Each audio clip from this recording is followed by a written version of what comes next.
This is Thorin's YouTube channel. Make sure you're tuning in, hitting subscribe.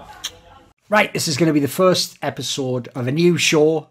It's a show which Vu actually doesn't even know the name, so I'll reveal it now. It's called Snake and Banter, and the "and" is like an ampersand type thing. Because basically, you'll see when you see the actual overlay, I've done sort of like an English pub style theme, and obviously, you know, you have names like, you know, like whatever, the fucking Prince and the Pauper or whatever, some shit like that, the Crown and the Jewels or some bullshit. And I thought we'd just go with some weird angle, because obviously Mauisnake here, Banter's just me in it, you know, and then the guests, well, who gives a fuck, it's a pub in it, so it's just someone coming in for a convo, and then just kick them out afterwards when it's call time.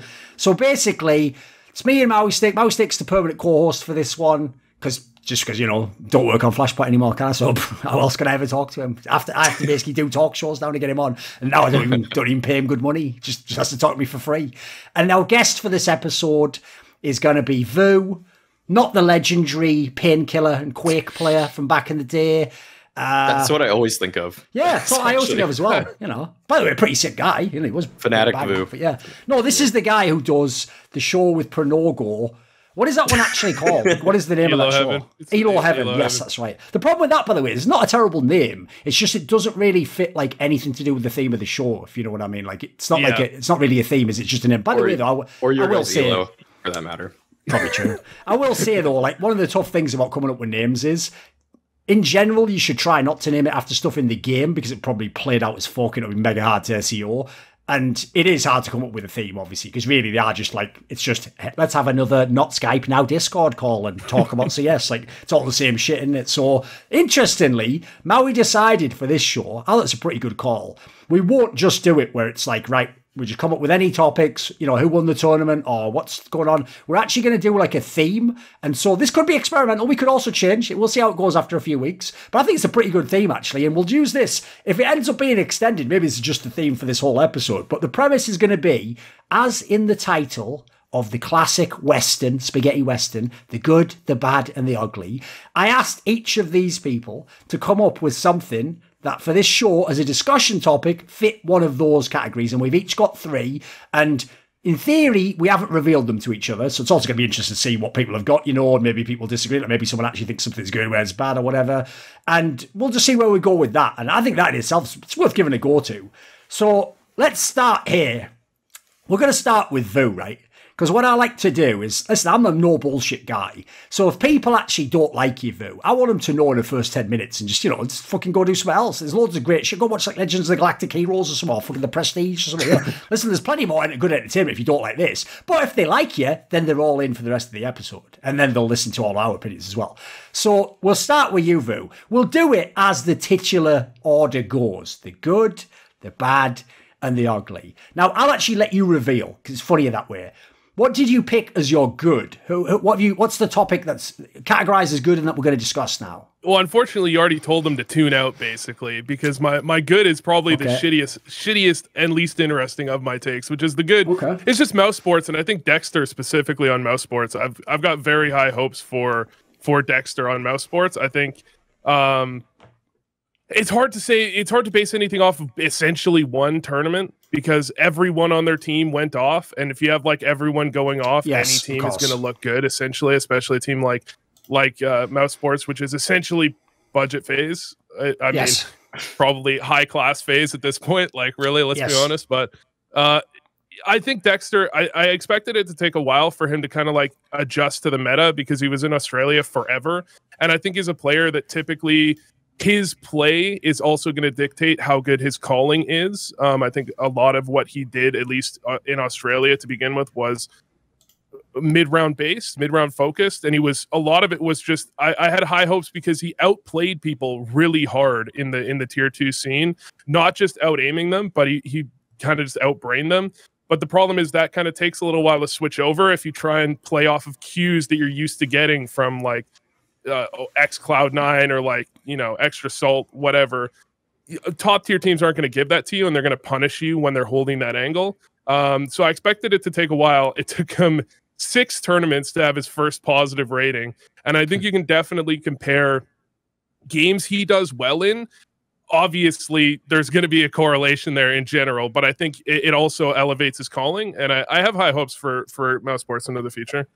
Okay. I mean, the obvious thing, you said it already, like, let's just put the obvious context out there. Bearing in mind at this tournament, like, Frozen won HLTV's MVP. Debatably, the only other contender was his other teammate, Robs, who obviously just has got plenty of MVPs himself. Then, as backup, you've just got Aiko, who's pretty nice AWP, just sort of chilling, you know. And if, at that point, Dexter's then going to add in with frags, as you say, like, at that point in time, mate, like, you'd almost be bad if you didn't win the tournament. Like, that's ridiculous. Like, I don't think people realise, even when you have stacked names, it's so rare even 3 go off. Listen, anyone who's a fucking Na'Vi fan knows what I'm talking about right now. Like, that's the whole like, mental trap we're all in with Na'Vi, isn't it? Like, in your brain, it's always like, but this guy, oh, yeah, the third guy had a good game. Perfecto's definitely going to do it again. And then, obviously, they never do it. It's just fucking simple and electronic carry every time and then get let down by Flamey when he was still in the team. So, where do you come down on this one, Mauisnake? Like, he went with mouse spots when he wrote it to me, but he's also switched it a bit to Dexter. So, where are you coming down on either side of those? What do you want to say? I think it's a really valid point to just bring up the fact that the individuals were popping off. Like, the reason that Mouse Sports looked so good on their CT side, Nuke, for example, was because Frozen was solo holding outside and killing 4 people when they went outside. Like, there wasn't even a support flash half the time he was doing this either. So it's not like, I can't even give Dexter any credit for Frozen just suddenly playing out of his mind. I will say that on the T side, sometimes they did impress me, especially on Nuke, on the flip side, actually, where they would slow the round down and just somehow find the best gaps all the time. And on other maps like Overpass, for example, it's always like Mouse Sports just slowly took this space all the time. And then the second that they needed to throw that banger flash to just get into a bomb site to break it open or break open even a space, they guessed right a lot. Like, they had really good reads on where their opponents were going to play. So that's probably credit to Dexter. It's also credit to the fact that his teammates aren't just overextending in those kind of slow moments. They just eventually get to a space and say, I think I'm going to need a flash at this point. So that could be Dexter helping him out there. Could be the teammates. I think that Dexter, like, the thing about this Mouse Sports win is that it just doesn't feel like they did anything that was necessarily like, I can see that working in the future. Like, when I watch G2 or Heroic, even Nip on their CT sides especially, I see these things that they can run more times and it's going to work.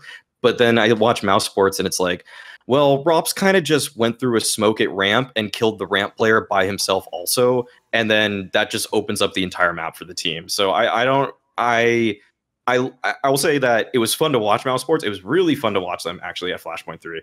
But I don't know if it's like a continued good. So my problem is, I can't, like, I don't mind if you want to go with Dexter, and obviously you're absolutely welcome to your own opinions, but I can't really abide by, like, Mouse, except in the context, like, if you said, just at this tournament, like, yeah, inarguably they were good at this tournament. I mean, they didn't lose a map until the finals, and then they only lost a map against Nip, who was pretty much in, like, smoking hot form at that point in time.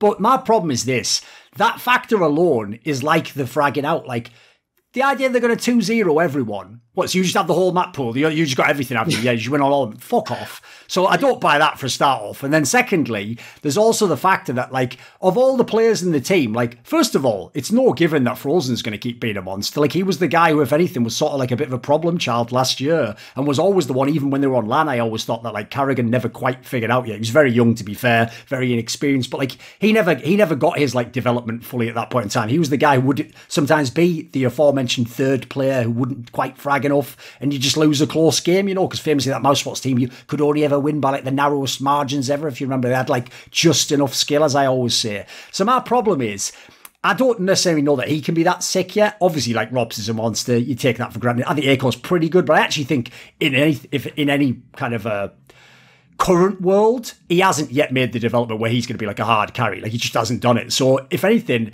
he needs to sort of be the third star. He needs to be, like, contribute when he can and, you know, not have to do too much. Otherwise, he's not going to hard carry every game. So my problem is I kind of don't believe in most of the markers here. I feel like this is like a blip for me, especially the idea, and I also throw in as well, even though you did 2-0 them and all the rest, this was also one of the weirdest contexts I've ever seen for a European tournament. Because on paper, all the top European teams had to attend, right? But the problem is, that's how fucked the online era is. Unironically, like, 4 out of the best 10 teams in the world are from the CIS region. So bizarrely, we had a tournament where you force all the best Europeans to go, and it's just sort of like, yeah, it's pretty good. Yeah, it was good. But it's like, it doesn't, the problem is it doesn't have Gambit versus Na'Vi versus Virtus Pro.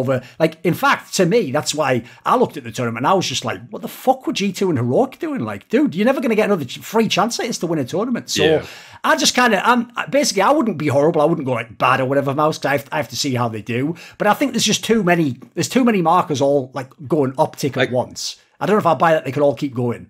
I think A-Core was like actually the most disappointing for me as the game scaled up. Actually, I thought Dexter stayed impressive throughout the later stages of the tournament, but A-Core had something like the first few it was actually I looked it up for the grand finals. Every progressive series for A-Core, he did worse statistically. Like this guy, I mean, in Flashpoint 1, we kind of build him as this like group stage farmer and playoff choker, and he kind of just keeps doing that. It feels like every time he plays a good team, they just have his number or they throw slightly better flashes, and then he just can't handle the pressure in those kind of moments. So I will counter you though, Thorin. I will say that I think Frozen is actually really legit. I think when Frozen, he had a lot of problems on Maus when he was like this deady entry fragger, and then when they did that role swap around kind of the mid-late 2019, and they made him kind of like a second pack kind of leader or whatever. It was kind of like the main hit was led by Kerrigan, and then people like Chris J, Rops would get to bait Kerrigan, and then Frozen would kind of go in on the other kind of like the pinches, like if he's going through connector at mid or something like that, or he's going like late long on Dust 2. Like when he had that kind of space, I thought he looked really good, but it was just like, he's not a primary entry fragger. But now they have Bemis, and actually Bemis, he did look better at Flashpoint 3 to his credit too. Yeah, I think Frozen had a bit of an issue before. I also agree that I think Frozen's going to do really well. I mainly just have like, I feel like an Aussie fanboy. I mainly have faith that I think Dexter is actually a great IGL and a very good player. And I don't think Mousesports is going to be a top 1 team or maybe even necessarily a title contender. However, if you look back, prior to the Flashpoint qualifier, they looked like utter dog shit, really. Yeah. And at this point, I think they could definitely contend against purely European teams. I think the way they won in Flashpoint, absolutely unsustainable. And I think they might struggle. I feel like their playstyle might struggle a bit against CIS teams like the likes of Gambit. But I think especially against European competition, I don't think they're going to necessarily struggle to get like top 4s. When you say that, listen, I realize I'm going to find out now, but like it's very easy to just throw like superlatives around. Saying Dex is a great IGL. Like, when you say that, the problem I have is this, first of all, like, surely his gimmick is almost like more in the Blame F thing. Like, he frags like a motherfucker. Like, that was the whole shit in Australia, right? Like, he's the star player and the IGL. But you're saying, like, as an actual IGL, like, you actually think he's like a mastermind? Okay. I might have overstated when I say great. I think for the Australian scene, he was great. The thing is, the way you look at his play style, he isn't necessarily, when I think of Dexter, I don't think of him necessarily banging people's heads off. I see him finding really crisp openings in someone's setup and immediately pouncing on, someone making a missed footstep or just someone leaving an opening, and he can kind of sense it and pressure on it. And that's why I was a little bit unhappy when he went to Mousesports and he switched to B on Overpass, because I felt like A on Overpass was his kind of playground where he was easily hit the strongest with that type of thing where there's just T's can't cover every angle, so you can go for the cafe reaggression on long A, and he would constantly find those openings, and that's the type of thing I have confidence in Dexter in on the T sides, finding those openings and slipping into them and getting his team into that type of position. So I wouldn't say, I don't think his star power is based around like banging people's heads off to the same extent that some other people would be, which means if he can do that individually, I have to believe that he can do it as an IGL as well, as long as he can adapt to the European game, which it seems like he's doing over time. I'm going to hurt everyone who's Australian's feelings right now, which don't worry, I did a lot of practice with Sponge when he used to play, so this will be fucking easy. In fact, you're welcome. You're welcome. I got you one of the best analysts ever. Bullied him out the fucking game, but whatever. Listen, I've done it to fucking better people, better legends, right? So here's the thing, right? Whenever HLTV does what I consider the most fucking low-hanging fruit content of all time, which is they go, I'm predicting this guy's one for the future. It's like, because he's literally got twice the stats of everyone in tier 4, you fucking mug. And you just pick 50 players. And then when one of them makes it, you go, see? I have an eye for the game. So you have the opposite. You just look which number's higher. Like, this is Sesame Street kids can figure out, motherfucker. People on fucking cereal boxes in America can figure that out. So my problem is this, right? When the people do that, though, I can vaguely abide by it. Actually, if you're from these following 2 regions, CIS or North America, because what a lot of fans don't understand, because they don't have a proper eye test for the game and they definitely don't cerebrally understand the game, is they think that when NA used to be bad and when CIS used to be irrelevant except for like fucking Na'Vi basically, they think, those players suck. And I always told people, have you ever seen North American Deagles, you dumb fuck? They have some of the most skilled players in the world. And by the way, Russia was probably always and CIS was probably always the most underrated region for raw skill. Like, they had some fucking monster players. So the difference is, if you can like mega frag there, listen, I don't know if you're going to mentally have the game for it, but you probably have the skills to do it. You can probably see where I'm going here, Vu. When I watched all those like highlight movies of Dexter when he was winning MVP in all those tournaments, right? His clips looked nice. Yeah, he was doing it. By the way, he was positioning well. He was like repositioning well. The other players, part of me did just think, like, are these guys going to fire back? Like, is it these fucking bots or something? What is this, like an old 1.6 one where they're fucking with Glocks or something? What is this? Like, I'm just saying, like, he mega farmed some pretty bad players, you know? I mean, the one thing is, I wanted to look back historically at how players that come off to me as Dexter have transitioned to the tier. Okay, who are the comparison points then? Well, that's the problem. I never went back and looked at. Okay. Because he farmed tier 2 in a way that I don't think most people do, where you just bang people's heads off, the way that Wrath will bang people's heads off in tier 2 NA and then shit the bed in tier 1 to some extent. Right. And so if you're but just, it was an intelligence to this, though. He wasn't just shooting him in the head. Presumably.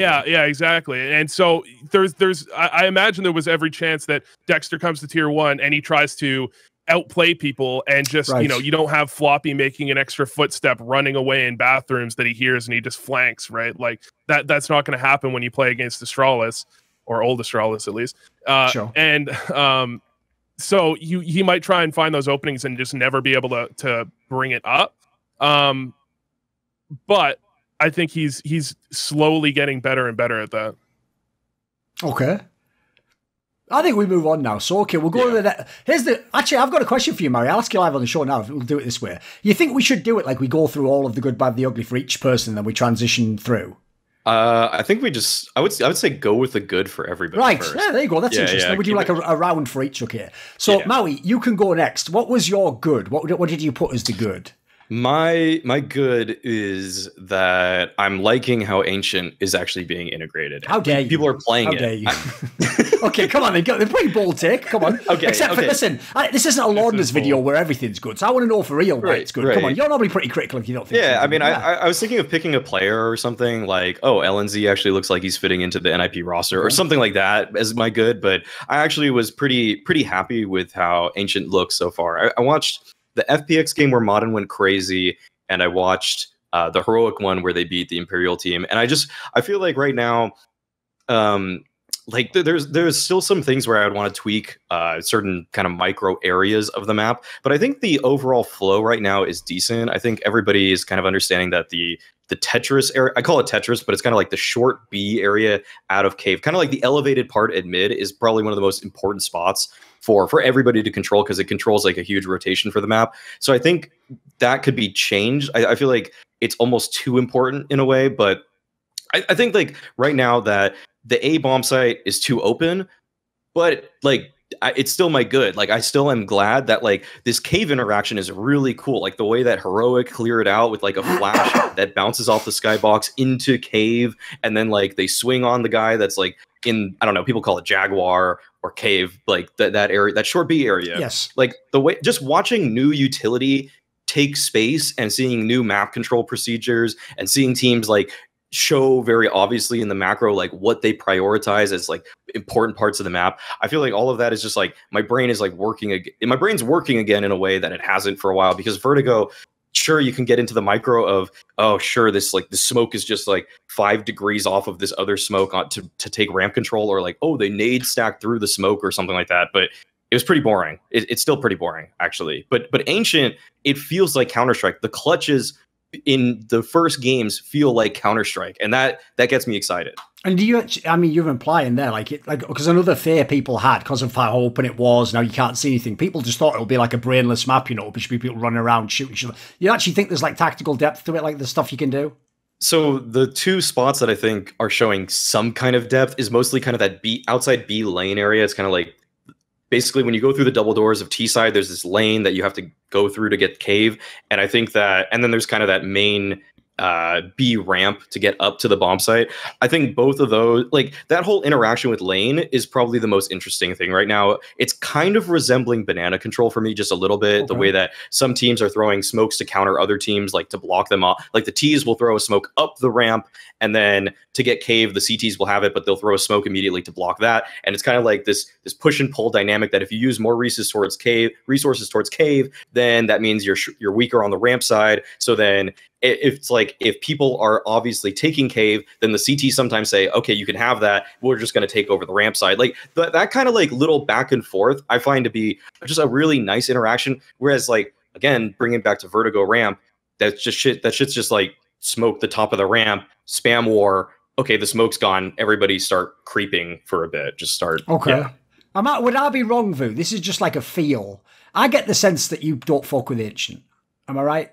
I actually kind of like Ancient. The problem is, I think the biggest fucking problem they made with Ancient is they changed the spawns, and then the T's get places a little bit faster. And you're saying like the lane at B is kind of like Banana on Inferno, and I agree kind of in the way it plays out to some extent, but I kind of feel like it's more like, I guess in the impact it has on the map, I feel like it's more like Long A on Dust 2, where if the T's get it, they kind of just can control the whole map. And you can as long as you can get lane, then you can pressure mid. And because mid has these two directly opposite angles that you can entry from, nobody can really hold it. Or otherwise you have to have someone outside of Temple. You have to have in like that cubby, but then you're super exploitable by like all these flashes and shit. So like as long as the T's can get lane, then it feels like you can force the CTs off mid, and then you can just hit B. And CTs teams haven't yet realized that, by the way, you can just double nade the bomb plant every time. Really Vertigo A-esque. Yeah, it is. There's only one place to plant.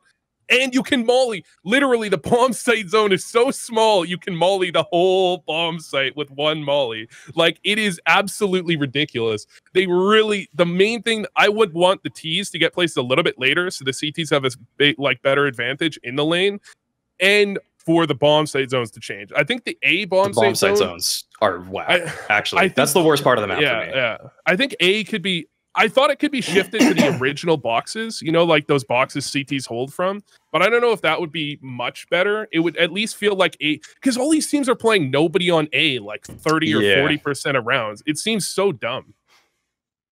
A question I have, because by the way, I haven't played the map. It's not even that I haven't played CS. I don't play CS much, but I'm one of those people where I am absolutely. If I play the game, I'm already going to play with a bunch of morons. I need comfort. I can't play a map I don't know, so I always just do that thing where it's like, just Mirage does 2 and Cash. So I don't give a fuck, because obviously no one has to know these smokes today. So my question, I'm just going to turn a question to you. Now I'm going to ask you something related to this. In terms of watching it in pro play, the only games off the top of my head that really stand out were, it's actually because I was watching them in the build-up to the game that me and Mauisnake did. It was actually when the interesting detail was Nip and Virtus Pro had both played it and both won. Oh, yeah, I saw the Virtus Pro one. You know, there was the potential it could have been the third map, but instead they sort of went for what on paper, until they cock-blocked us, would have been an amazing overpass third map. And in fact, now I almost wish it was Ancient, so we could have seen, you know, who actually was up to snuff. But this is why I'm going to ask the question now. In theory, the sample size is pretty mad low. Like, beyond, I think, like FPX or so, was it FPX or Call that actually picked it in their series? Beyond one of these teams, FPX, we're trying almost no one's picking it. It's like they come to like a third map or something, you know. So or as Fnatic a result, picked it against NIP. I tried to forget Fnatic's team, but yeah. That's true. Basically, that's fair. Yeah, and by the way, I believe that was called desperation. You know, they were the teams where, fair play to them, by the way, they basically did. This is another detail people never mention. You know when people are always like, because it's true, what an incredible feat that back in the day, the Polish Virtus Pro used to reinvent themselves every few years. They did it, by the way, by being smart enough to know every time a new map gets released and no one plays it for 3 months, make it your pick. Just go so balls deep on it, because obviously if you lock out, that just gives you fucking 20% extra chance to win the series or something mental. So in this particular case, right, essentially what I'm going to ask you is, based on what you've seen so far, who would you sort of shadow box as like, these are teams that should be good on this map? You can go first on this one, Fu. Do you have someone that comes to mind? Fuck. Or maybe who was the best you did see so far? Either way. Teams that should be... I'm expecting basically... Personally, I think almost any team that's good at Dust 2 could be good at this map, because I feel like it is kind of similar to the importance. So I think EG is a team that I would expect to be good at this map. And I know NA, I've seen a lot of NA teams practicing Ancient already. At least, tier 2 NA teams. Although, now that I realize that EG is not even playing in NA right now, so fuck. True. But yeah, I would expect EG to potentially be a team that's going to be at least, I don't know, a top Ancient team is hard to say, but better than Na'Vi, the majority of their map pool if they pick it up. What about Na'Vi? They're a pretty famous Dust 2 team, right? I guess Na'Vi would be good in that kind of, if you have electronic, and it feels like the emphasis on certain individual, like, okay, so the cave position, for example, I could see electronic playing in there, and I think he would he would own probably the most important part of the map, and I think that's something that's super valuable. And then you have Simple, who could just they would probably both play B together, and then you would probably use Boomich as your A player. Is there a lot of agency for individual players? Like, can superstar players take over the map? Is it like Dust 2 in that regard?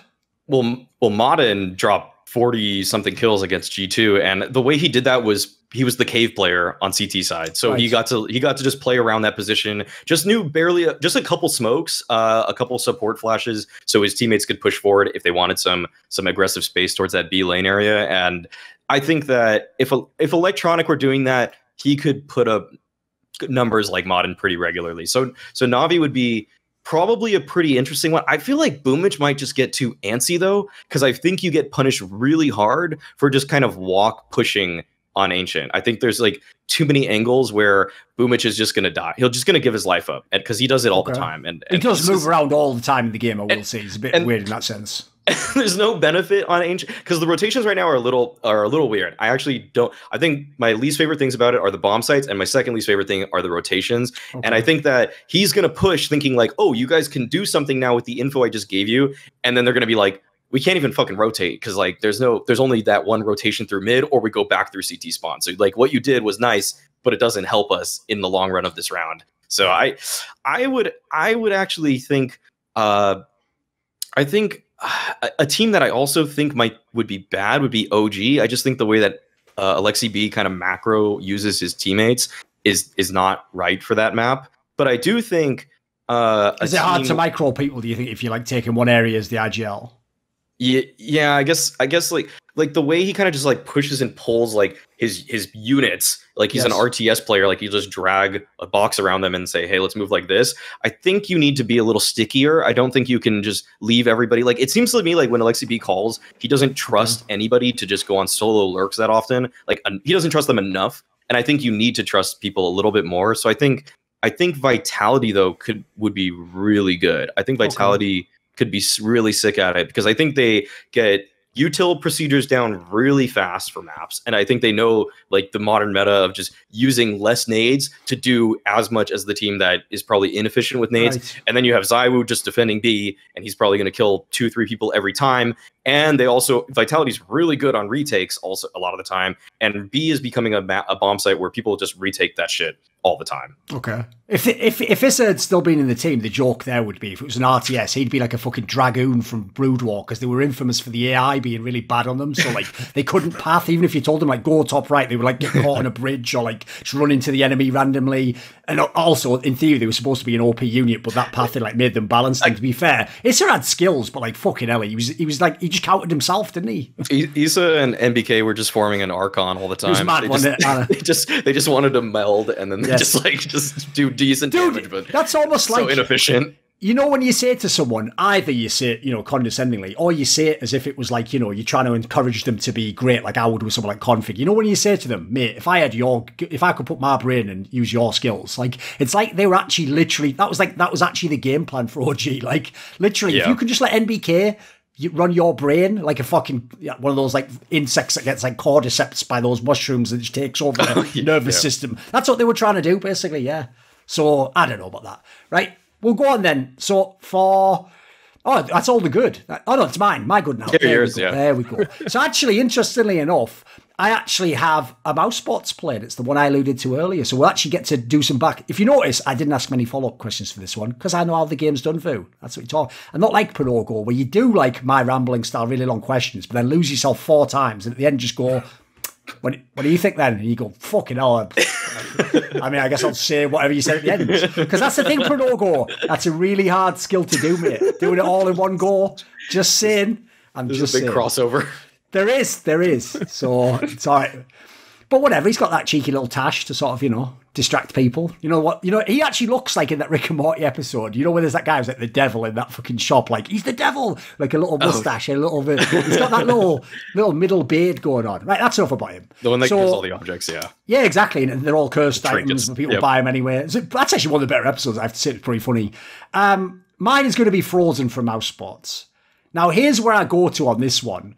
Is like, first of all, unfortunately, he's another player where you have to have that asterisk of like, if you get super good online, everyone's going to wonder like, how is it going to transition offline? How would you do in a big stage match? Blah, blah, blah, all that sort of jazz, But then there's also the factor with him that this is where actually, I guess I can tie it back to what Vu said, which is this player right here, in my opinion, the 2 players that are the test for Dexter is ochs and Frozen, because they both showed potential already. BMAS, no one knows if he's ever going to make it. Like, to me, he was the most extreme example of where people have got to stop saying people who can frag in FPL like automatically can be pros. Like, there is so much more to the game than that in Counter-Strike. I know plebs still think it's an aim game. It's like, brother, it isn't. That's like saying in Quake it's just about like shooting the rail or whatever. Dude, I don't know if you know this, is a player called Rafa who was never even like a top 5 aimer, and he won like every fucking tournament for years and years and years because it's about what you can do around that and how you set up the shot and how you position a player, and you can take people's aim away from them. There's a concept a fan might have just blown their fucking mind with.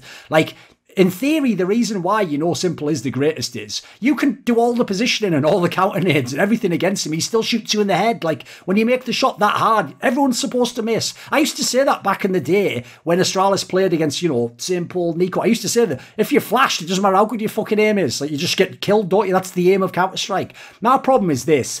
When I look at ochs, I think with him, it's just something mental, like he just has, if you notice in his personality, he said it in the interviews for Flashpoint too, he's just got something in his personality where he almost like should be the support player. He reminds me of Azy actually, his sort of personality, but his skills, dude, he's got like devices fucking AWP aim. Like, if I were him again, I'd be like a big dick player, mate. I'd be going for all the players. He's got sick flick aim as well. I can't believe he plays sometimes so passive and just within the system. So then I go to Frozen, right? To me, obviously, his raw skill is really good, especially with the fucking like M4. He's a banger.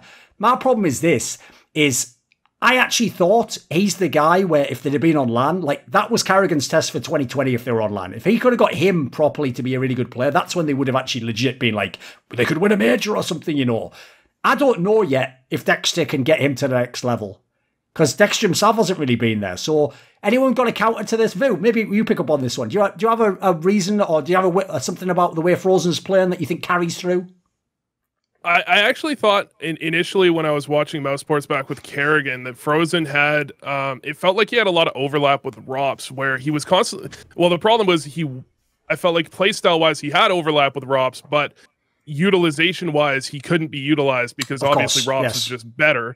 And so what would happen is he was constantly put in these really aggressive spots, but then he would be pushed forward out to like sandbags or something on CT side Inferno, and then just play it super scared, or maybe not even scared, but just like as a not aggressively like they wanted him to play it, it would feel like. And I feel like he's worked on that to some extent, and he's a little bit more versatile, but I always felt like I wanted to see what he could do potentially on a team without Rops, where maybe he could take over more of that passive style.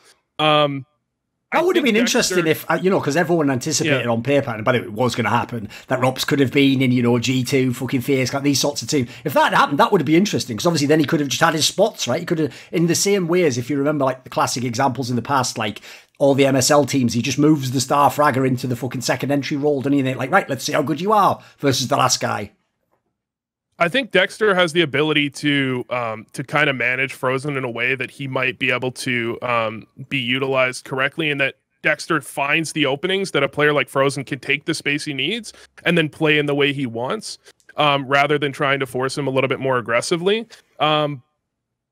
I'm not sure I'm 100% confident, but I do agree that it's definitely going to be a major test. And I think the difference in Mousesports being a top 5 team and a top 15 team is probably whether or not Frozen can stay activated. Sure. Because another thing I've noticed that's actually a bit weird is you would actually think, and this is what like the super like low resolution take on online Counter-Strike would be, because everyone has the vibe of like, you know, it evens up a lot of the gaps. There's not the same experience factor. You can't sort of have intangibles that you do on LAN. It makes it sound like it's easier, right? Like, oh, it's easy now. But actually I've noticed, dude, there's not that many teams, maybe like Heroics, like a rare example. There's not that many teams where most players actually can frag out. Like even on the online generation, like you have a lot of teams where it's like, it's almost like the old days. It's like you have 2 players and they go fucking ham. And it's how well do they do versus the other team's 2 players, you know? There's not that many squads that are like everyone's really... So that's one area where I actually do wonder, like going forwards, how many of these... Because if Mousesports can keep even 3 players fragging like they did at this tournament, they could be a force. They can at least be like a really dangerous dark horse team. That'd be pretty fun. Yeah, I don't really see... Acor, everything that Acor has ever done, other than when we watch him play, has indicated to me that he's not going to be a force on LAN, unfortunately. And I think that puts such a hard cap on the entire team. And I almost feel like the best thing that Frozen can do to up his own game is to just op a little bit more on CT side. I don't want him. I don't think he needs to do it on T side or anything like crazy like that. But just change up your spots a little bit by just throwing an op into the mix here and there would probably do him wonders. So I mean, like especially outside on Nuke, having a double op set up on Nuke is something that teams run occasionally. But if he throws that in like once a game, or you know once every couple games, even it doesn't even need to be every game, then that's gonna be something where teams are gonna have an even tougher time game planning around him. So I think that Mouse right now is just like it's so hard to be critical of them because of what we saw at Flashpoint. Like everything just worked and they were beating teams pretty handily. Like a lot of the series that they played didn't even feel like they were ever out of control. And so it's really tough to like give any solid criticism other than what I've seen from Acor. And then I think Bemis has even reeled himself in a little bit. Like you were talking about how, I mean, on face he looked bad. Like he looked, yes, like, he was like Nico was like get me off this team, and he got off the team actually. But it's just that was really rough. And now I actually have been seeing Bemis take. It's more like Normas instead of Bemas. Yeah, not bad reference, boomer reference, but okay. Live Moss. Live Moss by the bell. Yeah. Yeah. Like he's like, I actually see him doing the right initiative, but that could just also be this everything going right for Mousesports. You know, like those plays that he made that worked at Flashpoint could have similarly just like the person that he pushed into could have shot him. And it could be just results oriented thinking that because he won those fights where he just pushed, like, oh, he's making a cool play and he's taking the right kind of initiative. But if he dies there, then it's like you just lost the round too. So it like too much went right for me, for Mousesports, to give a really solid assessment to say like this team is going to be top 5 3 months from now. Thing is, I will just say again, like one reason I had to put this on here, even though I myself am a little bit skeptical, like how much can this continue? Like at the moment, his form's been really good. It's been a couple of months now. So listen, it's not like one tournament, but the issue I obviously have is like, you know, when we go to LAN, like, mate, then you're competing against Simple and all these players for the MVP. But I'll say this, if you can be the MVP of a tournament in which G2 is relevant and Nico is also very good, like going off, like, you fucking, yeah, you kill it. And obviously Device was pretty good by the end. Like, these weren't joke names, you know, it wasn't like everyone was a shitter. And I'll also say, I think another thing that made that tournament feel a lot underwhelming was there was so many roster moves and things beforehand that sort of like cut away part of the sort of hype of the event, you know. And especially the fact that like Nip lost the opener made you not really give him credit until it was too late in the tournament. Heroic didn't make the fact. There's a million narratives that sort of just zigged when you wanted him to zag, you know. Right, we'll move on then. Let's go to my favourite category, just kidding. The bad, of course. I say my favourite category. What people don't understand is this, right? This might sound like the weirdest fucking complaint of all time, because people are going to think, you obviously love it, but I actually don't like the fact that I'm always the one who has to be the hater. I'm always the one who has to say things are shit. But I have to say the shit, Vu, because people just like gaslight me that like they don't just say, I'm really developed into one of the best role players. They're like, he's just the best player. Like, well, now I have to be the cunt again. So now even when I like the guy and I respect him, now I have to look like the cunt, don't I? Like, so I just look, because I'm looking down the line. And then even, by the way, I'll give you a spoiler view. In the green rooms, all the motherfuckers say all this shit that's totally legit. And then they go on the desks and they look at you in the fucking eye and they say, they take 20% off it. They put a fucking suit and tie around it. And then they go, and I think he's having challenges in the game. You look at him like, you betrayed, you sell out motherfucker. So, where are you going on this? Come on, mate. That Cadian clutch. I mean, Device so far on Nip is my bad take. Not that he's been horrifically bad, but that's a pretty bold one. Yeah. I expected more. We'll put it that way. I feel like there's several things where everyone always makes the excuse that I've seen people make the excuse that he's trying to slot into a system. However, I don't buy that as much when it comes to oppers. I really buy that when it comes to riflers, but I feel like oppers generally and Device has been given a lot more space, I feel like, and made a lot more plays than Knock used to make. I feel like he's been given the openings to go aggressive and do his thing, and I don't know if I've really particularly liked what I've seen. It's not that he's awful. I just feel like he's not what I would have wanted from Device. I don't expect him to be simple. Look, he's not going to play like simple ever. I just feel like he could have opened up a little bit more, and I have seen him make plays that are suspect, we'll put it. I mean, look, as in like bad decision making.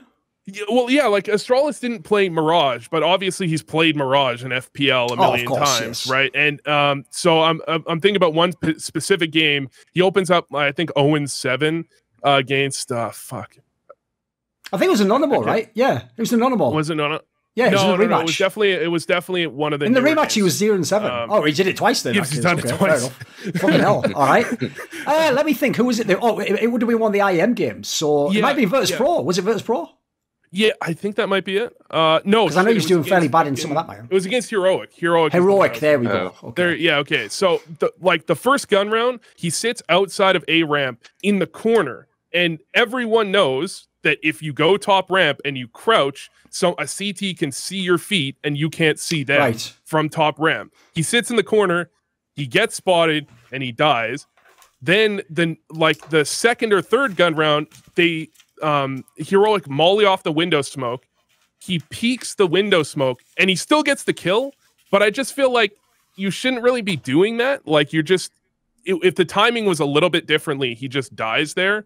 And there was a couple of other plays where he didn't seem Device-esque. And I've always held the question of whether Device was as consistent as people made him out to be. Of course. Are you about to do the thing where, people are like, Tom Brady's a system quarterback? You're like, Device, was he really an MVP or was, the system? Are you going to go that angle here? Is this a hard push? I'm not going that far. I think Device is fucking great, right? Obviously. But the question I've had is he as consistent as people have made him out to be? Because I feel like part of being Mr. Consistent and Simple not being held as that consistent, even though I feel like he's recently, at least for the last maybe year and a half or a couple of years, he's probably been pretty consistent. Dude, the reason that fucks him? I'll tell you right now, because I understand the way people construct narratives. I agree, but it's the same bullshit that we all do where we go, Device is technically the best AWPer, and it's like, well, I mean, it depends how, that's because we're talking about the role of AWPer. Like, if we're actually saying who's the best at killing people with the AWP, it's Simple and Zemu. Obviously, like, they win that. But we all do this fucked thing where we're trying to be, like, purists. So basically, what you're saying there, I agree with, is the reason Device is super consistent is because in Astralis, at least, he never has a bad game. He's always, like, up to a certain level. You can rely on him. Simple is just the best every fucking game. So technically, he should also be considered the most consistent, right? It's just, again, we're using some sort of fucked, like, way to... It's like we're telling him, the problem is, mate, you're too good at everything, so we have to give other people some titles. Like, they have to get something, mate, Yeah, that's exactly what I'm trying to say is, like, he's in Astralis, in his system. Astralis is the best team of all time. He's doing well pretty much every game, but he's not, like, put on in a scenario where he has to, like, I feel like he's, in Astralis, he wasn't often put in scenarios where he had to go out and really do make it happen like Simple would. He didn't have to break the game, did he? Yeah, I felt like Nip was a bit of a test for that, and so far on Nip, I feel like he hasn't been nearly as consistent as I would have hoped. Okay, where are you coming down on this Mauisnake? Well, the one game you're citing where he had problems was Mirage, and he didn't play that map for 2 years. A lot of years. Yeah, but I mean, you play Mirage in FPL, right? Like, you know this shit. That's okay. Another thing is actually, like, on Hampus's HLTV Confirm recently, he was talking about how from one Mirage game against OG to the Mirage game against Heroic, they didn't practice at all on Mirage, and they switched a couple of spots because they were like, LNZ, this isn't working. Like, we need you to be somewhere else now. And he said he credited Device's inability to like work with that. Just like he doesn't know what's being watched, or he doesn't know who he's working with, which I do think is kind of like that is a knock against him, where it's just like why can't he just make the best of a situation regardless of the teammates next to him? But I kind of give like everything that Hampus said in that HLTV Confirm kind of pointed to this thing where it was like they were in a very like this tournament was tumultuous for them, and they had only practiced like the most they practiced any map with LNZ was Ancient, and they did it 3 times. So I think that I give Device a little bit of a pass in this tournament, particularly because he was just so exceptionally good at just elevating NIP's like ceiling. Like they broke through their ceiling immediately, you know, when he inserted himself onto that NIP roster at Flashpoint. And so I think that I actually do have to take the circumstance into account here that at IEM Summer, they were just like Linus doesn't know the plays. Like he literally didn't know the strats. Device is an opera though, right? Like should he not be able to slot in more reasonably? Like do not buy into the idea that operas, you typically when you see an opera ringer for a team, they typically do just fine. In my the only time I see an opera ringing all the time is Smooya, and that dude just doesn't care what any IGL tells him. So like that's like it's hard. Is like I agree. That might be a good example though. To be fair, I'll give the contrast because obviously if you look at someone like Smooya, he does look like he gets to do whatever he wants because they know he's like far and away the best, and he basically has to have like pure fucking carte blanche because they wouldn't win any of these games otherwise because like some of the other players are a bit suspect. So that's actually a good analogy I would give to Device, because to me, Device is that was always what I found so interesting about how he played in Astralis. It's like once you acknowledge how the team plays and all the prep they do and everyone knows their role and stuff, it's like basically, to me, I thought the reason back in the day Device choked, this is a bit of an edgy take, because what I'm going to sort of tell you is, if you choke, some of that is sort of in your DNA because some of it comes like personality, the way you think about the game. But what you can do, one of the best ways you stop people choking is you find a way to make them more comfortable. Like you give them a player that plays off them, or in this particular case, you give them like a bunch of utility, or you don't tell them you have to get this pick. So my problem is this. To me, that if you don't know, back in the day in the Carrigan teams, sometimes Device was mainly like the CT side AWPer because he could just hold his spot and be passive and he just had very consistent aim. He wasn't the guy on T side though. If you think of a map like Mirage that does like the pug run up fucking mid and then just shoot the guy in window. He's not going to do that like Kenny S and Guardian, because that is literally just like fastest draw in the West, and it's like if you kill me, you kill me. That's just over. He's more like he has to watch his fucking heat maps and his demos. So he has where's this guy going to be? CT side, he can do all the shit, yeah. But even then, I've always thought his style of play, that's why I don't think he's a game breaker. He does have like a passive element to his game. Now he's the master of it. He knows how to get the like for me, he's one of those amazing like plus minus players where it's like he'll get like even if you can say he wouldn't go for the players Simple would,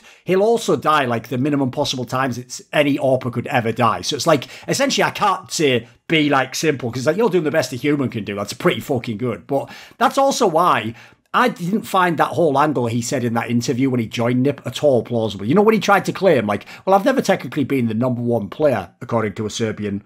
And, you know, basically, I always like to just throw that in there so we all remember what reality is. You know, and that there is... Who's that little guy behind the curtain there, says Thorin? Like, never mind that, look away, it's HLTV.org, the fucking masterful machine of ours. Like, so anyway, you can all just be munchkins if you want. But my problem is this.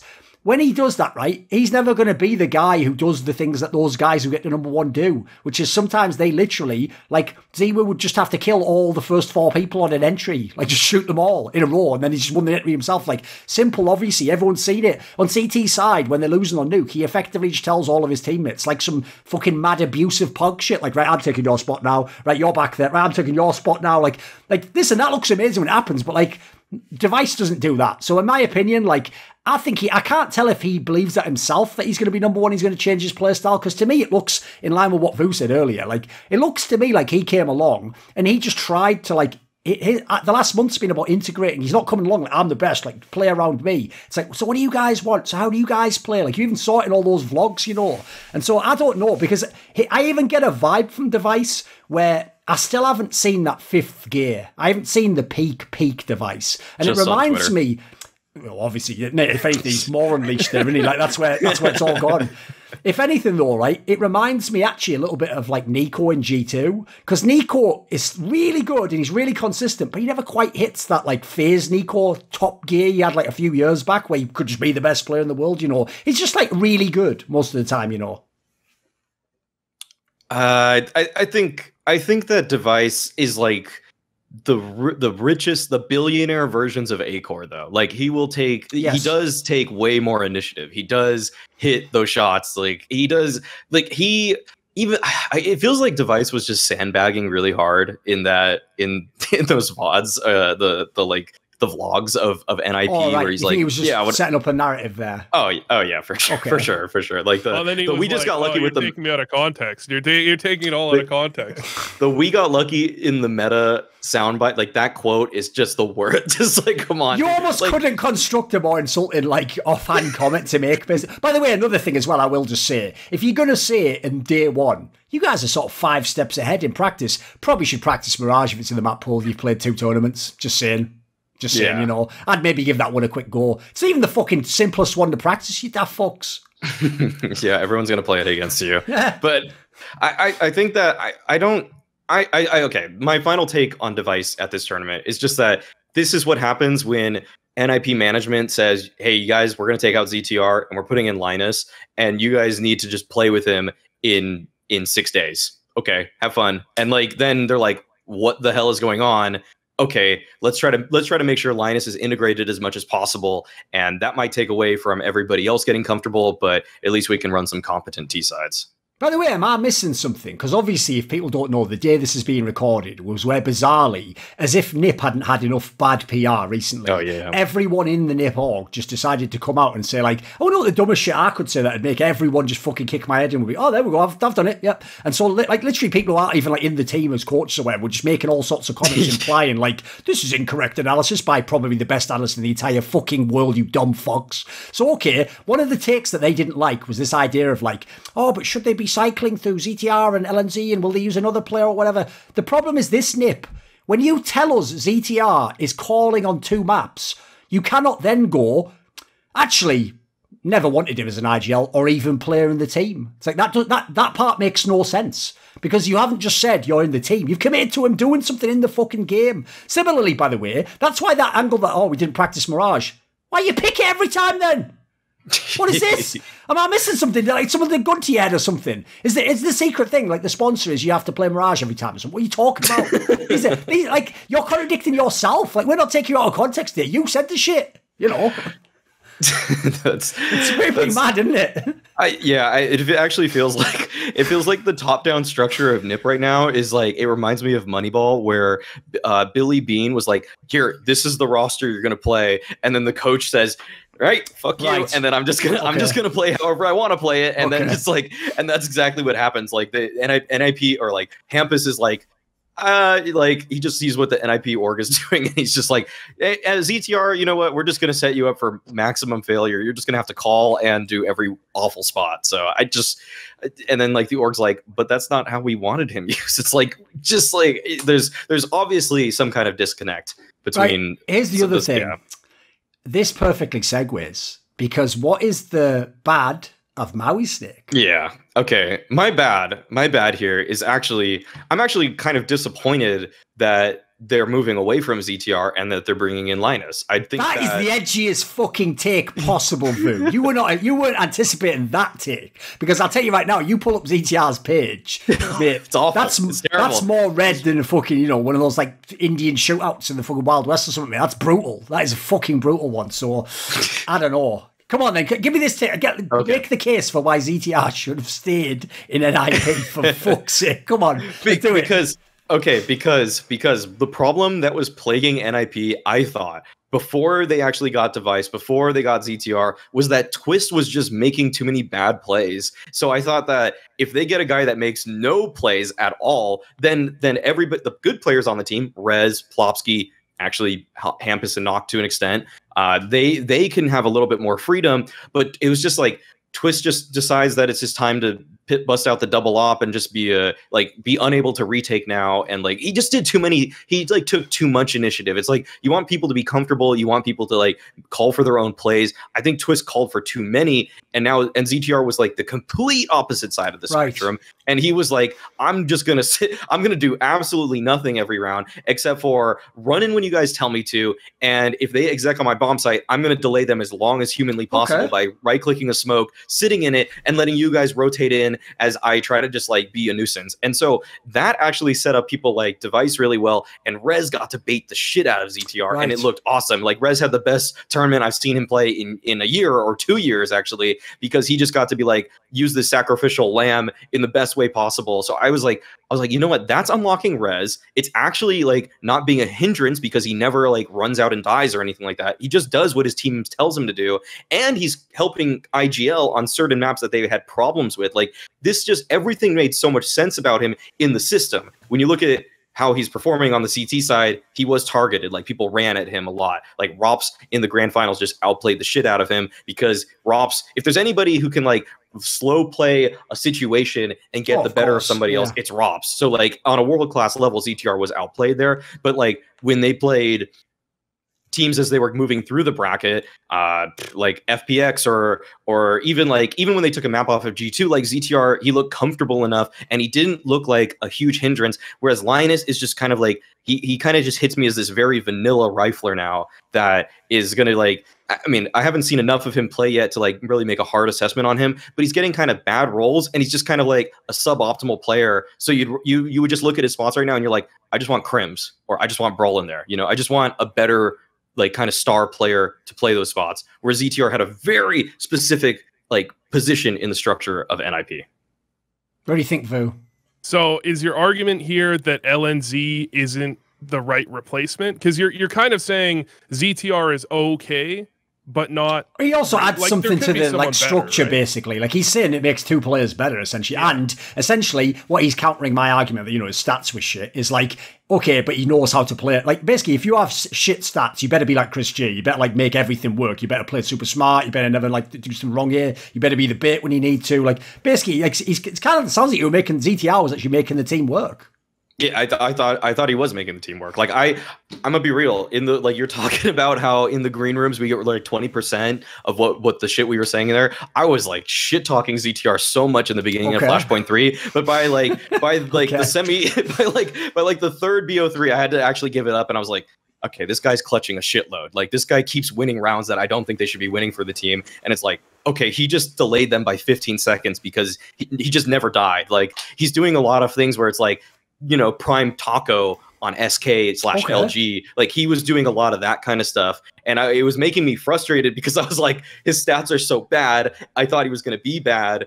And he was just like fitting so well that it was annoying. By the way, that I was predicting the other teams to win. I'll let you come in a second, Vu, but I want to take a segue there because I'll actually give you a quick story from the green room, because it's one of those ones where it's actually so, it's going to be funny, but it's so tame. It's like the person wouldn't mind you saying. It's not one of those like you're not revealing some confidence. And if you've ever followed this person's Twitter over the years, especially like 4 years ago, you would know this was his opinion. A lot of people won't know this, but because Yanko literally is as a man, as you'd see when he's on camera, right? He's a guy who's got like it's very strong opinions. Like, he'll stand by him completely. He'll disagree. His banter even's always like very scathing. You know, it's always sort of like, well, shut the fuck up, basically. You know, it's not that sort of vibe. You know, basically, because he is like a macho type guy. By the way, it's just that region. Like he's he's Serbian, mate. Like he's very much like of his place he's born, right? Problem is, you can imagine the sort of person they don't like is someone who seems like sort of a bit of an effeminate man, you know, they're like, oh, I'm a bit nervous, guys. I don't know. They're like, well, get the fuck out then. So basically, until Astralis became the gods, here's one of those people, by the way, that I throw in that mix of like, I always thought the sickest thing about the Astralis era is behind the scenes, all those top teams low-key thought, like, yeah, these guys are just fucking chokers, or they're just nerds doing fucking smokes and stuff. Ah, fuck them. Yeah, you know, we should beat them for SKL, for a FaZe, or for Virtus Pro, because we're real men, you know, we like play Counter-Strike and run in and shoot you in the head. So they all thought, actually, like, nah, they're never going to be really the best. But they just won so many times. Those guys even had to just, like, cock and just be like, you are the best. Like, because eventually you just look like an idiot if you just keep going, oh, they're lucky, they're cheating in smokes, like Nico or whatever. Like eventually you just look like a fool, don't you? But you're doing it begrudgingly. Like, you are just sort of like, oh, fuck, I can't believe the person I sort of rooted against succeeds. So Janko used to hate Device in the game, in the sense that, like, he was a mad choker, wasn't he? And obviously, I will say, I would always build him up like, and this is where Device has got to take over. And then, you know, it'd be like, fuck. And then what he would always do is, because there was that stupid meme where years ago for that major, Device wanted to change his alias to Dever, which is like his nickname or whatever, instead of Device, and he got blocked by Valve. Every time fucking Device would do some dog shit 1v1 or something, or just fuck up completely and miss a whiff, like an AWP shot that he definitely hit in like a group stage, Janko would just shout out, Dever! Just be like, and all you need to know, if you want the analog, because anyone who knows sports is going to completely get, this is why Janko's a consistent individual. Do you want to know another person he actually fucking despises for the exact same reason? Is fucking Steph Curry of the Golden State Warriors. Because he also bangs on everyone if it's like a regular season game. But if it's like the NBA Finals, it's like he's had a lot of games that were just like, you're fucking choking it up. So he also, like, at least he's consistent. But I will just say, that's one of those ones where, like, the green room doesn't 100% come out, but there's people don't know how much shit talking goes on at the screen in the green room, because you just have players you hate and like, why is he still on the team? So it's just haterism. You're just going, see, told you he was shit. And you just try, and the best, by the way, is if someone else likes him, you're just being horrible. You're just going like, oh, where's your boy? Where's your boy at now? Like, it's very petty. It's like school. It's like school, basically, you know. That's what I got to laugh. I got to laugh to the bank when you guys were doubting Yakinder in the green room, and I just kept taking it, and I was like, he's just gonna keep winning. Here's the problem with that Mauisnake. Listen, obviously you're right. He was doing really well in that tournament generally, but all I'll say is this: like, there is that world where Refresh just doesn't push, and that's an entirely different tournament, mate. You know what I mean? Because everyone forgets that one dude. Stupid. Yeah. Just hands his life to Sanji. Everyone forgets that was the only team that just had them in the bag. They just had them in the palm of their hand, and Refresh was just like, I don't really feel like winning this one. You can have a chance. Right, come on then, Vu. Where are you going on this one? All right, I can kind of agree on the that ZTR made the team better. The problem is that I don't agree that he made the team. Like, I think if you're going to pick up Device, you need to replace ZTR at some point. I would have agreed more, I think, if you came with the argument that, like, while he's IGLing on a couple of maps, you at least need to give him some, like, you know, you need some time here. I think you're not going to be a top one team, and this is something the guys at FPX now have said. The reason they got rid of Crystal is because he was great. He would run out first like a human decoy, but you can't be the best in the world with a human decoy. You have to frag eventually. You need your first player out to get a kill. Yes. And the best teams are doing that, and I don't think ZTR is ever going to do that. So I don't know. We'll see about LNZ. It may or may not have been the change, but I think a change was warranted for sure. Okay. Right, my bad. Are you ready?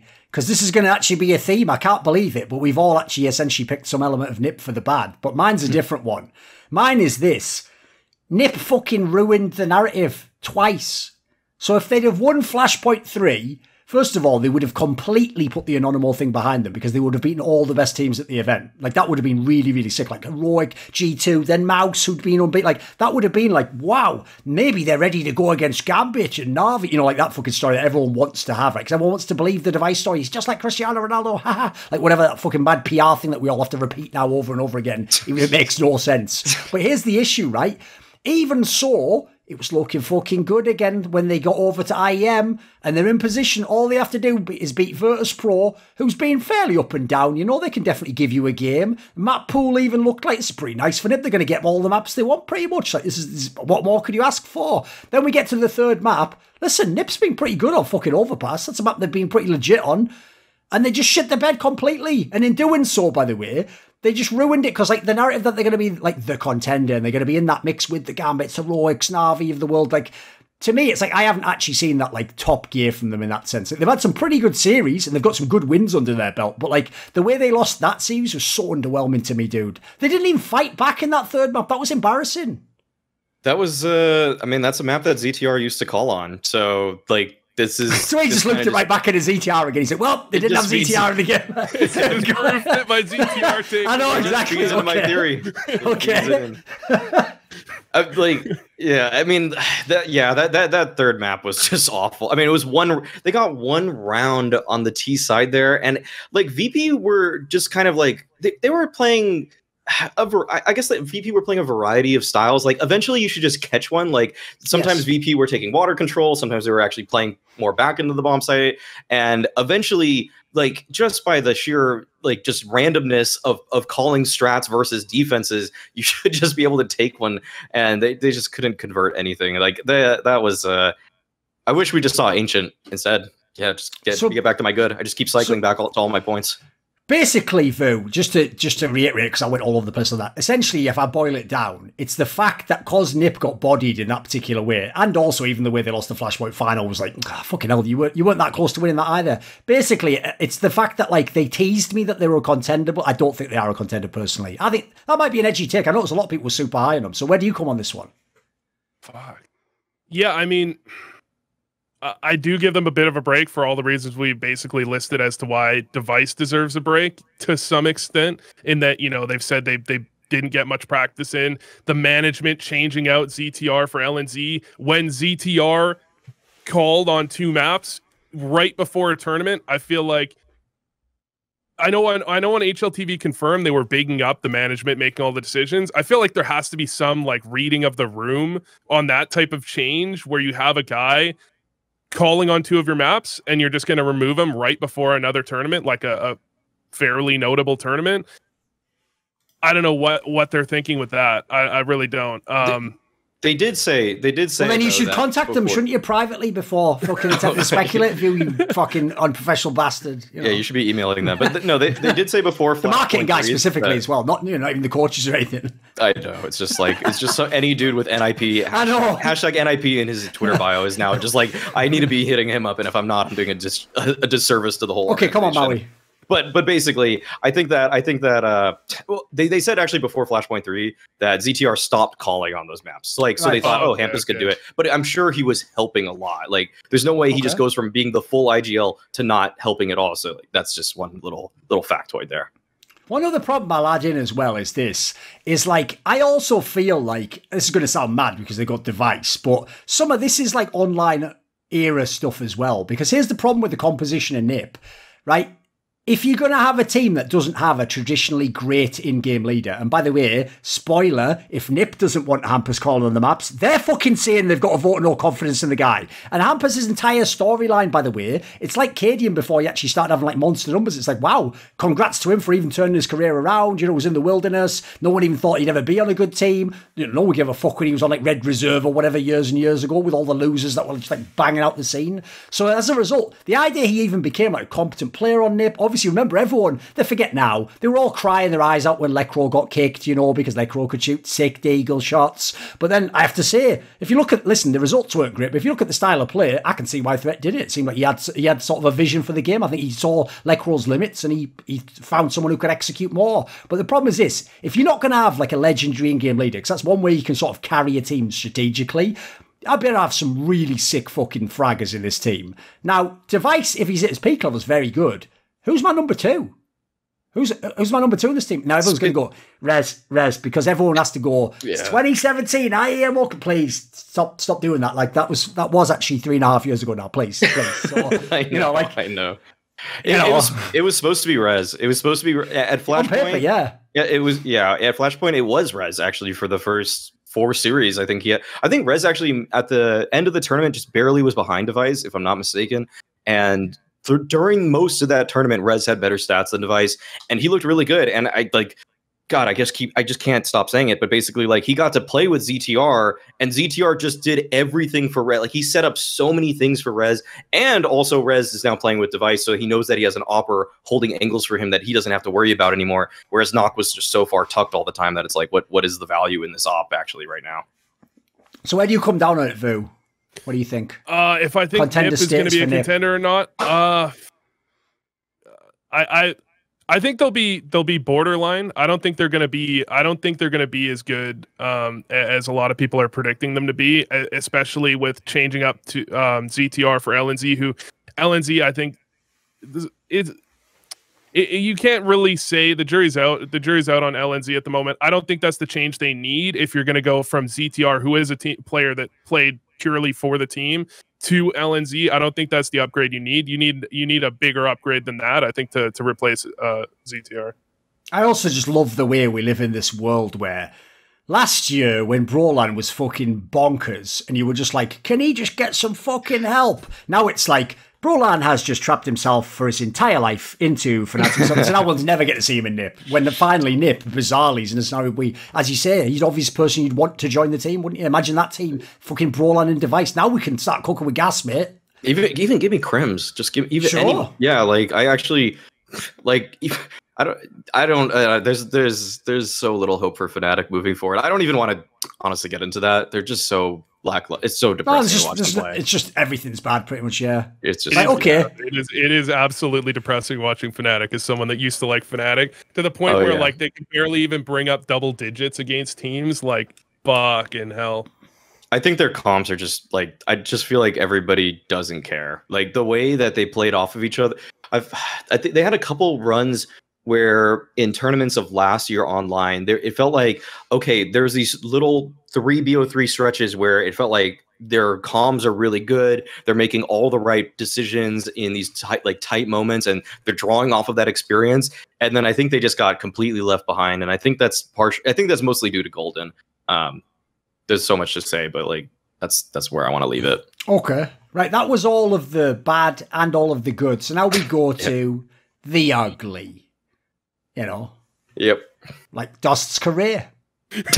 Oh no! It just had to happen. Listen. I can't call the show Snake and Banter and fucking hold back on episode 1, can I? I've got to give the people what they need at this particular pub. By the way, also probably the most appropriate theme for one of my shows. It's just like talking shit in the pub, and of course, you know, people take it too seriously. That's why people don't get it. It's sad that I'm basically probably not going to be. Here's the thing: it's not actually impossible. It's possible I could actually work a future Flashpoint if there are any. It's just I actually didn't want to attend this one. I didn't want to go to America for obvious reasons right now. But like in theory, even though I left the company, like they did ask me to like work for hire because as you noticed, they were a bit short-staffed. You know, I could make the obvious joke about they had to bring over a Valorant player, and you're going to go, no, he was a CS player. Oh yeah, I forget all the Valorant guys tier 4 CS. My bad. Yeah, shit. You can see what I did there. I won't even say the name, but you know. Listen, everyone's getting shots today. So one of the things that I think is sick, though, about Flashpoint is we had a great concept putting it in that bar, the post-game show. Because what people don't understand is it is a post-game show. Like, look, you try to do some podcast elements. You do a little bit about the game with the players. But then basically, it is just like a fucking totally different atmosphere than any other show you've ever seen. Even when Blast tried doing their, like, you know, late night stuff. And I know back in the day, ECS had that, like, thing at the end of the day where, like, Parler was the host or something. They never nailed the tone, though. Because the tone for that one was fucking spot on. Almost everyone, though. Like, the good thing is you don't have to watch it. It's not essential viewing. But if you do, it's always fun. It's always pretty good. Yeah. So, okay, let's go into the ugly here. So, again, Vu, you're starting us off on this one. And all I'm going to say, mate, is what you've written down here, you must want Twitter engagement, mate, but the bad kind. You know where they're like, any attention is good attention. Like, come on then, say what the fucking, what is That's the ugly? That's what they say Vu? about my Katie and Clutch take, that it's just for the attention. All right.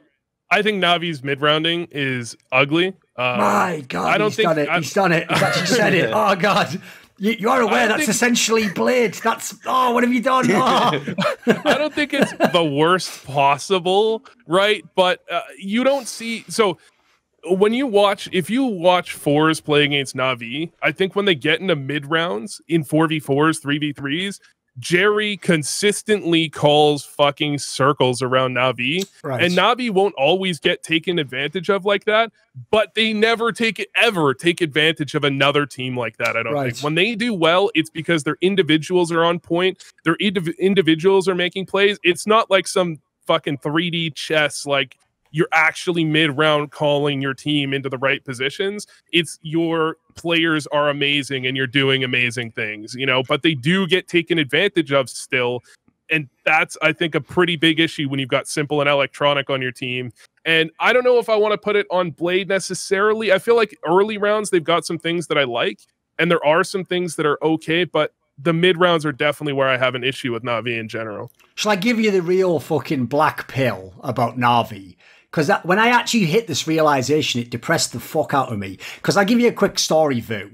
I was a massive fan of Kobe Bryant, right? I mean, first of all, where would you? Like one of the best eye test players in the NBA, had a sick storyline, you know, he's so driven, he's an asshole, but he's super talented, blah, blah, blah. All these cool stories. He's trying to be like Michael Jordan. It had every narrative you could want, right? But one of the things I actually had to come to the realization is if you are like a fan of like an individual star who like hard carries, well, by definition, they're not going to hard carry as often when they get a really good team around them that like works really, really well. They're just going to pick their spots, device style, and they're just going to, you know, take over this game when they have to. But if they don't have to, you share the ball, you know, you just chill for a night so you don't go harm every night.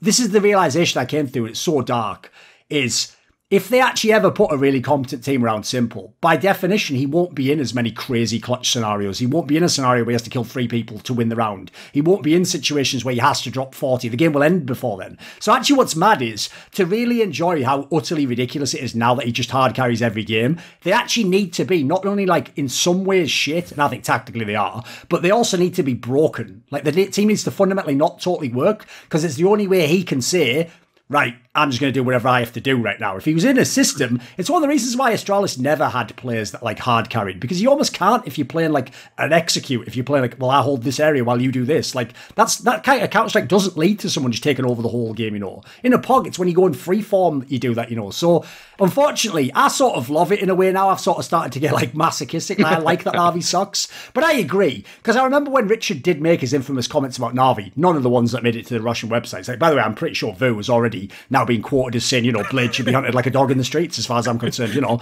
and this is the Cold War 2.0 or something. Even though they never said any of that. That would be the headline. But here's the thing that is actually depressing, is fans literally, this is why I hate stats. When they had that one tournament where they had like no T rounds, everyone was like, that was when Richard made the point, like, I think the T side's bad. By the way, perfect time to say it. Then because the next tournament they were banging, people were like, what are you on about? They have some of the best T sides, and they just quoted the stats of the T side. Now think about who they have on their team.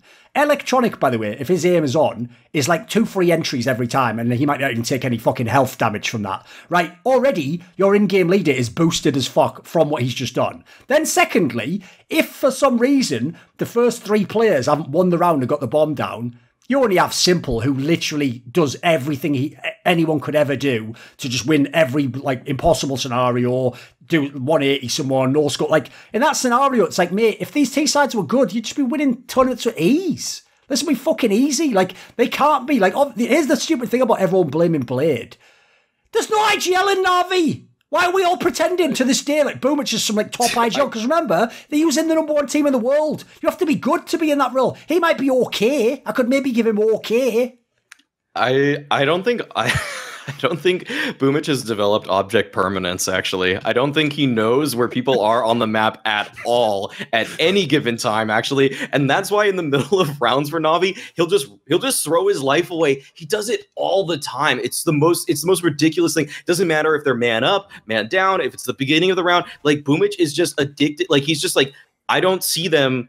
He's like the opposite of Akuma. He doesn't see anything on his radar. So he's just like, look, he's actually just wondering like what's going on all the time. So he's like, I gotta keep going. I gotta keep peeking. I gotta find out. And sometimes actually to Boomich's credit on CT sides, when he just jiggles a spot out, it feels like it's almost meta defining the way he's able to actually like get that info safely, drop the smoke, and they were able to play a gamble stack because of it prior to him doing that, because he had that safe info. But like the times when it looks bad is when he jiggles too wide and he dies because they do a contact op into him, or he actually decides like, maybe I could actually get more information, and he pushes right into the CT that already, or the opposing player that has that space already. It could be T or CT. I've seen him like just kind of push into people blindly into either. So like it's just I really their mid rounding I think is really hamstrung by the fact that Boomich just needs too much information to make the right call. Okay, where do you come down on this, Vu? The Boomich angle this is. Yeah. I mean, was he one of the first ones that was doing the jiggle in secret in on Nuke? Or was that? I feel like I remember. I remember they got a lot of mileage out of Boomich in secret with the MP9 and a smoke, basically. Yes. Yeah. Fuck Boomich. I think the problem is, I thought they needed to replace Boomich for a little bit, in my opinion. I mean, Flamey was obvious, and Blade basically called him an idiot on HLTV Confirmed, or what was his? He was just basically he doesn't play the game smart, essentially. I do kind of see that a little bit out of Boomich as well. But the problem is who do you replace him with? I don't know who you're. That's the problem I have with Na'Vi is I see this issue and I don't see who you can necessarily replace him with, because I would imagine like all of the top, even the sub-top teams in CIS are going to do basically what happened when they went for Flit, I guess, right? Yes.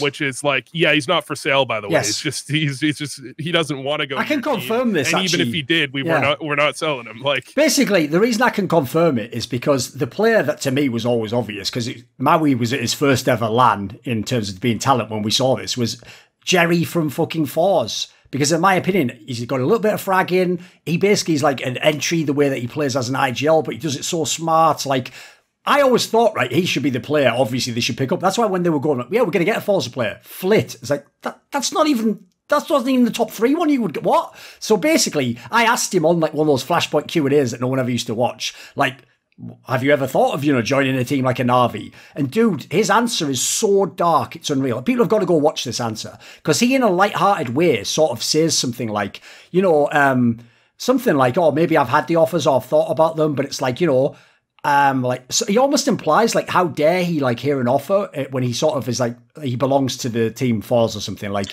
his whole conception of what it meant to be like a player was as though he was like a serf and he has to like ask his feudal lord, like, can I join a better team? And then they're like, you belong to me. You know what I mean? Like, dude, it was dark. It just made me realize, like, fuck, they're not even thinking of these moves, dude. They just think these are the teams we're in. So unfortunately, as people probably know by now, there doesn't seem like a lot of mobility in the CIS region. It's why, if you notice, they're also trying to do that thing of like trying to find people who've not made it yet. That's almost suggests to me you just can't get out these contracts, Bit dark, but whatever. He's their reek. He is basically, isn't he? He basically is, isn't he? Right, what about this then? So, for the ugly Maui, be very careful how you phrase this, because technically you want to get the whole sentence out since it is the ugly. So go ahead and say it. Because I could do the obvious joke and go, it's this person, and then it sound like you were saying they're ugly, but you're not doing that. It's just the situation is ugly. The way that I Am Summer would normally be an S tier event. Sure, like if it were on a LAN, in a LAN situation, it would be at a big stadium or something like that. And I think that we're past S tier events having anyone working for 3 BO3 straight. I feel like we should be past that, and yet I'm like the host. Okay, I'm still like trying to like make sure it's just all like everybody. It's as clear as possible, but it's just that Frankie is hosting 3 BO3 straight, and I think that's just too much of a workload. And there were 9 maps, didn't there? I think it didn't go the full 9. Yeah, on that VP day, I believe it was all 9, right? Yeah, so you can imagine how long that is. Yeah, at least the analysts get breaks. I've noticed that, like, I think every analyst, they have 3 analysts, Maniac, Yanko, and Kassad, and all of them do 2 BO3s a day. And I think that's, like, perfectly reasonable. But I think as a host, doing 3 BO3s is really tough. And I think that's just kind of my ugly there. It's not like I think Frankie is actually still managing to do a really good job, despite being a remote host and having to like ask people like who are clearly like when Kassad and Yanko are on the desk, or really any duo, they'll have their like little like back and forth moments that are like quick and yet she still finds ways to jump in and to be like productive with the conversation and steer it the right way. But I think it's just so I just know it's so hard for her that I think that it's ugly that they're not adding, because it's a remote host. You could bring in a remote host for that. And for 1 BO3, you don't, I mean, like, if you're really strapped for cash, then just don't, you could say it's a 1 BO3 rate as opposed to like some kind of normal day rate. And then Frankie just gets more time off. And I think it's just a weird move for a tournament of what is supposed to be IEM Summer stature to have the same host for 9 maps straight. Yeah, and by the way, a pre-show and a post-show. Just to quickly clarify, the reason why obviously on a LAN you wouldn't have the extra host is because the order that it went in was casters got their way first, and then they did one best of 3 a day and would rotate out, but they were all asking for the top rate. Then analysts finally got the break and we got some break. So as a result, host was last, I'm afraid. It just was the case. And a lot of the hosts, if you look a couple of years ago, they were all like company men or women. They were the people hired by the company. And so of course they do all the games. In fact, that means usually you get them even cheaper because you sort of spread the payout over the whole year, don't you? So unfortunately, in that scenario, yeah, they wouldn't hire like another person for anywhere close to a good rate. So you'd have to get like a nobody. But I agree. It's fucking online. Like, it's remote. You could easily bring someone in. Like, there's no logistical reason not to. Right, Vu, where do you come in on this? Like, have you actually ever worked any events, by the way? Yeah, I worked a couple Dreamhacks. And, okay. Yeah. Was it in the online period? Yeah. Right, okay, so you didn't do any lands, okay. No, I did ESEA MDL or, just some like small tier 2 stuff, but, nothing. I mean, in those events, it's like, okay, not to talk bad about ESEA, but it's basically like, you're happy to work any BO3 that's good because you're trying to get in the hours. That's the whole reason you're there, right? So you're kind of there from sun up to sun down. When it comes to tier like S tier events, I think you're looking at people trying to be, they're trying to be the best of their craft, and I don't think it's possible to be the best of your craft if you're doing 10 hours in a day, 11 hours in a day, where people might look at the host as some easy role, I guess, in quotes. It's not an easy role. They do need to pay attention to the games. They need to know what's going on. They need to be able to act on it very quickly. It's just, I think it's the mentality that it's kind of like easier might be part of the reason it's taken a little while. But yeah, 100% agree. Like, having someone on for 10 hours, it's I don't think it's doing the host any favors in terms of getting the best product out in front of the viewers or showing them in the best light either for either, ESL or Frankie. Right, I've got a good little rant for this one, because obviously I've worked events. In fact, the whole way Mauisnake got his first break is I took on the role of fucking host. And I can tell you, the experience, I've done it, like obviously I've done loads of podcasts and stuff, but it's different to be an event host, especially on LAN. I mean, in this scenario, I'm pretty sure it would be the same for her anyway, in terms of like the production, talking in their ear, etc. This is what people don't understand, right? They think you just ask questions and stuff. No, you also dictate the time, who speaks, what you throw to as a graphic, what segment, when a segment ends, if a break's coming up, what sponsor. By the way, you fuck up the sponsor, you have fucked up your job big time. You have to literally like do stuff like recall a storyline, but don't say too much of it, and then let them say something. Like, it's actually fucking hard. It's one of the reasons why the quick hack that a lot of them use with the newer ones is they just ask the analyst to tell them behind the scenes that just tell me what your storyline is, and then I'll sort of work it in, which is a good little patch together, because if you don't know, that's also though why being a host at the top level, don't ever underestimate what people like Richard Lewis and Machine can do. Like, they are literally god tier at what they're doing, because they're doing all that I just explained there, but they don't get the topics before, because the best analysts in the world, Yanko, Sponge, me if I'm there, we don't like to use the material. Like, we want to come up with, we know our ideas and we can talk for as long as we want, so we want to do it in the moment. We want to be fresh and bounce off each other and see where we go. So as a result, these guys, no joke, are just keeping up with us. They're just in the zone with us when we're going there. So like, it's actually unreal what the top ones can do. So what I would say is this: people have no clue how much the host has to manage, because it's not that any one thing is insanely hard, but humans, I don't know if anyone's looked into this, humans cannot multitask. All you can basically do is you can very quickly move your attention between a bunch of things and hope you sort of like don't have too much drop off, as it were. You can't actually do 3 things at once. Like, for example, if we're doing this conversation here, bad hosts just think of what they're going to say next while you're talking. But if they do so, they can't listen to you. If I want to listen to you so I get your points, that's why I can follow up on them, I have to essentially sacrifice my point and just hope that in the moment you stop speaking, I can just make what I want to say on the fly. And luckily, I've just done it a lot, so I have the reps to do it, but it's a very hard thing to do. So what people might not understand is, like, even think about what the most... if you were trying to concentrate and talk to someone, when you're on the phone...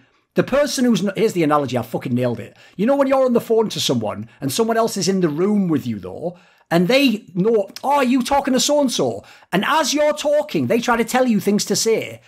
You have to tell them, like, I can't hear him, like, because it short circuits your brain, doesn't it? You can't, like, hear them, follow the conversation and talk to the person. So you either, like, can't hear them or you're only hearing the person, right? Basically, that's what constantly being a host is like. Because here's what you don't know if you're a fan. It's not just, like, segments coming up. They're telling you all the time, right? Getting graphics ready. Now we're going to start playing the package. Camera on this, but, like, it's constant in the host's ear. And they're keeping track, in the case of Frank, they're keeping track of Yanko and Kassad, who, by the way, are mates, so they're bouncing off each other and making in-jokes. You're doing all this. And when you do a segment, we as fans feel like, oh, that was fairly smooth, because the top pros are really good at wrapping it up. In their ear, they're just telling them literally based on the tournament. Like, they don't know this segment's going to last 3 minutes. It could last 3 minutes, could last 15 minutes, or could last 1.5 minutes, depending on what happens in that production room and in the game before, or if there's a game afterwards. So imagine trying to have a conversation with someone, right, where I have to make it seem like you both have time to answer, but realistically, there might be 1 minute or there might be 5 minutes, and I have to make it look seamless. Because, by the way, the whole art is to make it look like you're not having someone talk in your ear, as mad as that sounds. Because somehow, if you tell people, you know, oh, sorry, they said that, I mean, it sort of breaks the spell, doesn't it? You have to feel like, oh, this is all just timed out. You know, it's like scripted. All I'll say is this: when we went to E-League, the people who do E-League were the people who did inside the NBA. There were staff, the crew of production people that had won Emmys for television in America, and they literally, I'm not joking, their jaw like hit the floor when Richard told them, like, yeah, don't bother setting up a teleprop. I won't use one. They were like, what do you mean though? Like, that's what we're going to write all the things you're going to say, all the throws on, and that way you can never be lost. Like, he'll say what segment, you know, like, everything's on there. So what I'm actually about to say now is mental, but it's real. The best people like Richard Lewis, Machine, maybe Red Eye, people like that, I'm not joking, they are better than TV hosts. TV hosts for real read a card. They for real just say what someone says in their ear, ask a question at someone else. They for real just see, oh, and coming up next is the break. That's all on the fucking auto cue. So I know that sounds bad, but essentially I'm saying this role is really hard. It's just, it's not in any way that's obvious. Because in fact, that's the genius of it.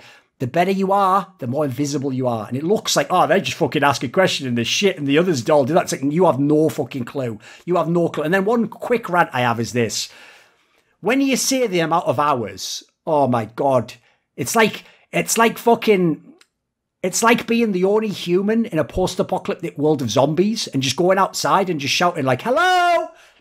You're going to hear like, all the zombies are just going to hoard in on you. That's what the NPCs do. If you dare say long days, they say two things. Yeah, but you get paid. Right.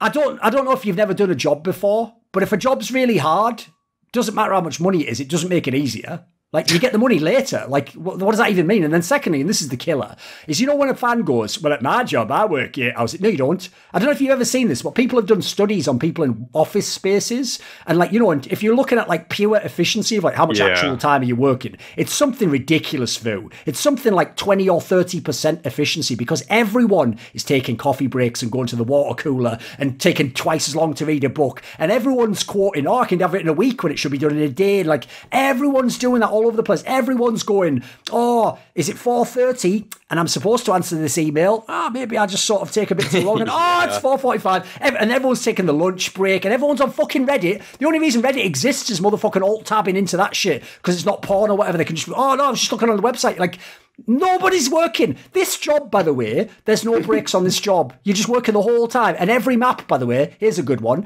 You're getting people watching, tuning in, who aren't watching the other games. To their brain, you're doing this one map now, and if you're not the best in the world, you're trash. And they're going on Reddit to tell you how trash you are. I'm not joking. It's one of the hardest jobs in the world, for real. Actually, I can say one thing about the talking in the ear thing is the one major fuck up I had at MDL is that I had never had someone talking to my ear mid-round before. So they talked into my ear mid-round and my brain fucking imploded. I could not. It was a solid 20 seconds before I was capable of like talking about the game again. That is something that I can imagine would be one of the toughest fucking things. Oh, and here's another thing, dude. I'll pick up on that. Let's say they do that to you. Here's another thing you've got to do as a host. Don't show it to Mauisnake if he's your analyst, because he has to look at you if you're on a desk, right?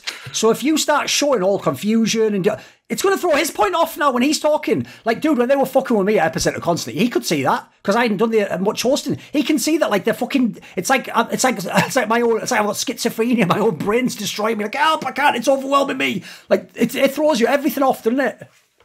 I've had almost at like a handful of tournaments I've worked. Actually, sometimes there's always audio issues, and sometimes the analyst will just hear what the host hears. Yes. It is. I can't. It's unbelievably It's nightmarish, hard. isn't it? Yeah. I did like one segment at a tournament not too long, like a more recent one, and it was like they were just talking the entire time. There was an open mic in the green room, or the production room, and I was just like, I'm making a point right now, and I don't know what the hell I'm even saying. Oh, dude, here's the best one, Vu. When we did Epicenter, they were fucking up where you'd have, because obviously the production staff speaking Russian when they're talking to each other. Imagine someone just speaking Russian really fast in the conversation exactly. while you're trying to speak in English. Yeah, you're like, is this some sort of like fucking demoralization technique? You're just breaking me down, like, I give up. Like people that can get through that should like actually apply for just being a Navy SEAL. Like the amount of concentration you need to have and willpower to just get through your thoughts start to finish it's unparalleled. Like, and there's no way to practice it too. Like what are you gonna do? Just like play crazy white noise and then like try to have a conversation with your girlfriend or something like that? Like am I gonna use her as like a test subject on it? Like, there's no way I can get reps in. No one can get reps in for hosting like that. Yeah. Right. Okay. The last one, which is what have I picked as the ugly? To me, this is actually obvious, and I'm coming at it from all angles, like play-wise, what it means for this player's future, what it did to the narrative. It's got to be coldzera being benched in FaZe. Because, listen, it has to happen, because let's be real, that team just did not work the way it was supposed to. There's a lot of good reasons why it could have been amazing, but there are a lot of reasons it wasn't, and I'm sorry, one of them is coldzera. So if you remember, the whole thing that was so sick narratively was, because he's broken with Nico, it's like, right, well, I'm going to fuck your ex, and he gets fucking Carrigan in, and then even bigs him up, and then him and Carrigan are making interviews where they're almost going like, fuck Nico, fuck Nico, fuck Nico, and also, everyone except Nico was the best teammate. Like, it's like they're setting it up for an awesome storyline, especially because G2's starting to get good, because Nico's jolly. Everything's perfect, it's flawless, and also, Mauisnake look so rotten, you want Carrigan to leave, and then go, look, this is what he was doing for your team, look, you're all fucking shit now, and they obviously were looking bad initially, so everything was looking beautiful. And then the problem is this, coldzera, I'm not joking, people haven't thought this through, he might have actually just tanked his whole career, because think about it, right? He was a really expensive player to go to FaZe, and he was getting fucking paid in FaZe, and then FaZe gave him everything he wanted. They gave him twists, and they gave him Carrigan. Apparently his requests, right, some of these players, he got everything, now he's benched, right? I don't know where he goes from now. I don't know what he does, because he isn't old coldzera. I feel like it's such a depressing storyline, everything around, because to me, it's a bit like when Get Right became not that good anymore. It's not that extreme yet, but it's like when you've truly mastered the game like that, like you have just every time you're in control, you're doing it all. It's fucking sad when those players don't have it anymore, mate, because they'll still think they do for a few years. They'll try their best, and you have the odd team who can still mind fuck themselves, like, oh my god, I'm first coldzera. But it's when like all the young dogs just start feasting on them. When you come around that corner before you win the 1v2, they just shoot you straight in the head, and then you're like, oh well, that's it. Like that, I find everything about it just depressing, because I have so much respect for coldzera the player. Like I thought he was an amazing player at his peak. I think I questioned like what exactly must have happened for him to, because his statement is, I'm stepping down because I'm near the end of my contract. I guess, obviously there needed to be changes in FaZe, but I think it's a little bit suspect that he's just like, well, yeah, I'm near the end, so I may as well fuck off out of here anyways. And I think, that combined with the way that I feel like Yanko was kind of shit on for the nuke ramp thing, where it was like, well, I've been trying to say I should move to nuke ramp for like 2 months. And it's a really common trope that I've noticed in NA, where it's like, I just want you to listen to me. But what they really want is for you to listen and then obey, because if you listen and take what they say and then not do it, they think, well, you're not listening to me. I feel like those two things combined don't really suggest great things for the future, because I feel like the jury could very well be out that that's not great teammate material. Again, FaZe needed some changes. coldzera's not old coldzera, and then you combine that with what seems to be, on the surface level, it seems like some level of personality problems. He certainly seems a difficult player, right? Yeah. And by the way, think about like the way he left MIBR. Now this basically he doesn't get this, but at least in terms of like coaches and team orgs, You remember that story where like Zodic was going to sign Config, and then because he like argued with me online or something and said something stupid in an interview, he didn't sign him to what would be the greatest team ever. That's actually how it is in the modern day now. It isn't players anymore who run all the teams like they used to, and you can just sign your mate. So actually, coldzera, that alone could hamper him a whole bunch of teams. Because remember, he already has a scenario where, like, is he going to a Brazilian team? I don't know about that. They kind of either don't need him or they're all young teams. Is he going to a European team? Again, I don't know. That's why Richard was trying to shadow box. Like, maybe he goes to Team Liquid. It's like, I mean, that's a stretch, but I guess it's plausible, maybe. What do you come down on this, Maui? Okay, so one thing, the first reaction I have to Cold leaving is that I really didn't like how, there was very little to like about their T sides. And I think that when I think about in-game, when did Cold thrive the most, T side wise, and like what he showed on the most recent phase? I just think that he doesn't have the space. Like, where coldzera's best is when he's on a bomb site in a post plant, and phase we're struggling to get on bomb sites. Yes. So it's like it's just like he's not even in his office space. He's just like, he's so far removed from the situations of comfort that he used to have on SK that it was hard for him to perform. And I think for his future, I think the best option has to be a Brazilian team, because all these Brazilian teams right now are in such flux. They're, the Oplanos, the not like team. What's better than Team One? Like, I guess Pain is kind of up and coming. Yeah, true. So there's a couple rosters out, like, maybe like the sickest thing would probably be like Furia, probably, but then like I don't know if he they want him. That's I don't know if they want to make the space for him. Yes. Like, he's better than Honda. He will be like as a player, but like he needs this system now. We've seen how he needs this perfect system to thrive, and I don't think. I'm curious how they're going to use Honda. I feel like he's going to be a more aggressive rifler, which is something Cold's just never done. So I guess like. I would want to see him go back to Brazil. I think he needs to do humble himself a little bit for a bit, maybe take a break, and then when Oplano finds their reaches their ceiling, which will be like, the 22nd best team in the world or something, right, on the HLTV rankings, then you could see a player like VSM or Lucas or something like that. I think the most fitting replacement would be him for Lucas, although the brothers of Henny and Lucas, I doubt they want to just bring in Cold for like that. So it's hard to even see him replacing anybody there. So I have to go down even more, and it's like Pain or MIBR, and those teams are so beneath what I think Cold wants to be doing right now. And I feel like the relationship is soured with MIBR as well, that it might be He essentially forced his way out while shit talking to everyone, Exactly. So I don't know how and asked to be benched for the major, if you remember. Just like, fuck it, bench me then for the World Championship. It's like, dude, 2 years later, they're not going to sign you, are they? Why would they? There's also the thing that's brutal. Here's the part as well that unfortunately is what's hard about Counter-Strike. You can be way better in the server than your org is and with the finances are. We all know that, right? Well, I'll tell you right now, the crop that was the major winners of Brazilians, once they went for SK and beyond, they were on the highest salaries in the world, or in that ballpark, right? So that means coldzera legitimately, let's say, well, it's about mid-10th of the year. So we can essentially say for about 5 years, coldzera has been on the sort of 25, 30k a month type salary. Yeah. By the way, the sort of god tier shit if you have a home in Brazil as well. Like, you could go home and, fucking be set for life if you invested correctly and stuff. So I have to say this right now. I'm guessing the fact that they're on the 5-year contracts in Furia and that they signed them so early on means Furia doesn't pay the highest figure. I would imagine they're more like, let's say, I would guess they're like the 13th or 15th highest paid salary, so they're not going to be mega bucks. And then these other Brazilian teams, there's no way they're paying anything close to that. So the problem is, just as you've seen with Fallen, KNG and the Oplano guys, once you got a taste of that 30k a month, that 28k, that 25k a month, it's fucking hard to go and get like 5k a month or 3k a month and then grind to get to the top again. I know we want them to do it. Like, I agree. I wish we were playing a Brazilian team again. It's obvious, but I almost feel like the fact that the MIBR door is closed, it's only Furia, right? And if I'm Furia, I don't know that I'm fucking bringing in coldzera, especially if all these problems. One thing I always think's really good about Furia that's very underrated is, what problems have you ever heard about with their team? No one seems to have any ego. It's brilliant. They don't. So if I'm them, I'm going out my way. I'm sorry to bring in none of the MIBR players. Like, you don't fuck that up.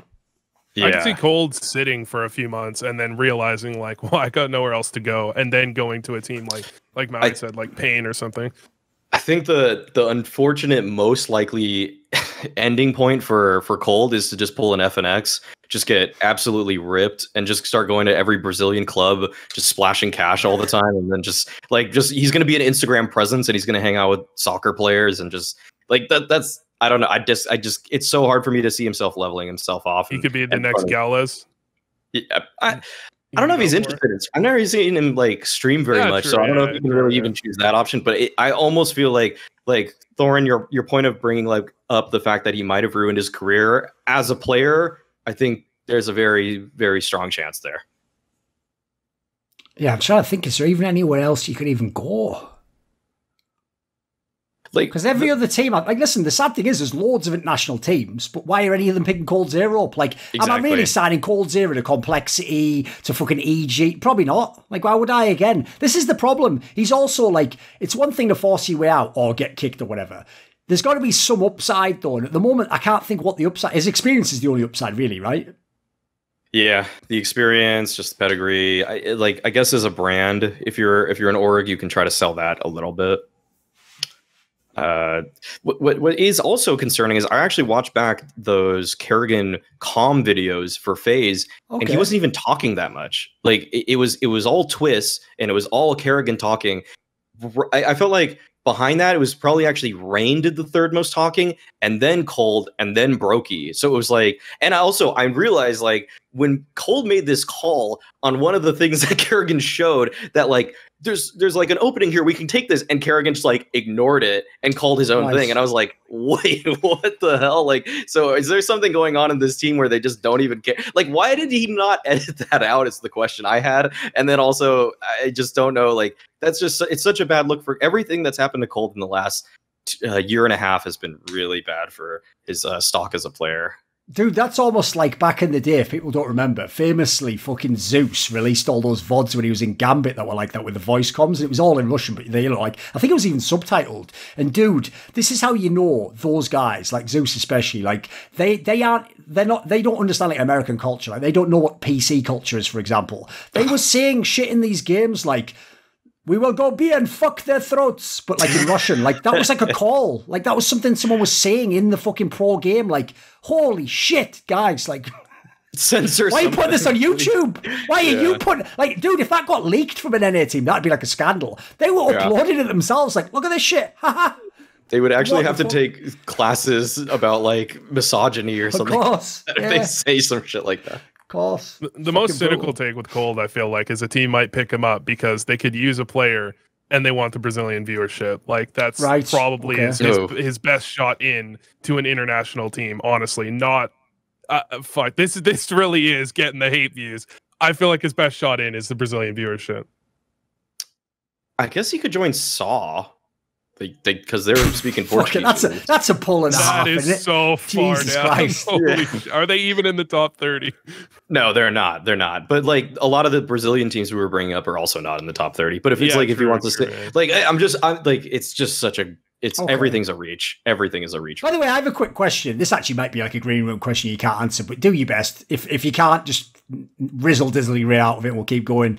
This is a question. When you were watching those comm videos, because I haven't got around to watching it myself, because actually a problem, if people don't know in esports, it's a massive problem, is if you make content or like work in the industry, mate, there's not much time in the day. Like, if you're going to watch the games as well, how am I going to fucking watch 7 hours of everyone's podcast? Like, we all know you can't. So it's actually one of the reasons you have to like almost go on the podcast to know what people's thoughts are, right? Basically, when I heard all the comms, another team I got to hear the comms from loads was Team Liquid, right? And basically, I have to say, in Team Liquid, I thought Twist's comms were fucking terrible, mate. His comms, no joke, were like pog shit. Like, he was one of the guys doing like, he's lit. And then like, you know, he missed the guy or whatever, like, and they didn't even lose health. Or he was doing the ones where it's like, he was almost just like complaining in the rounds, like, I should have done that. It's like, I was thinking like, this is a fucking live pro game. Like, what is this shit? Like, dude, I'm used to listening to like, you know, Swedish people just really calmly like, maybe we'll push B in the next round. But yes, I cover. You know, I have first contact. What was Twist's comms like in the FaZe team?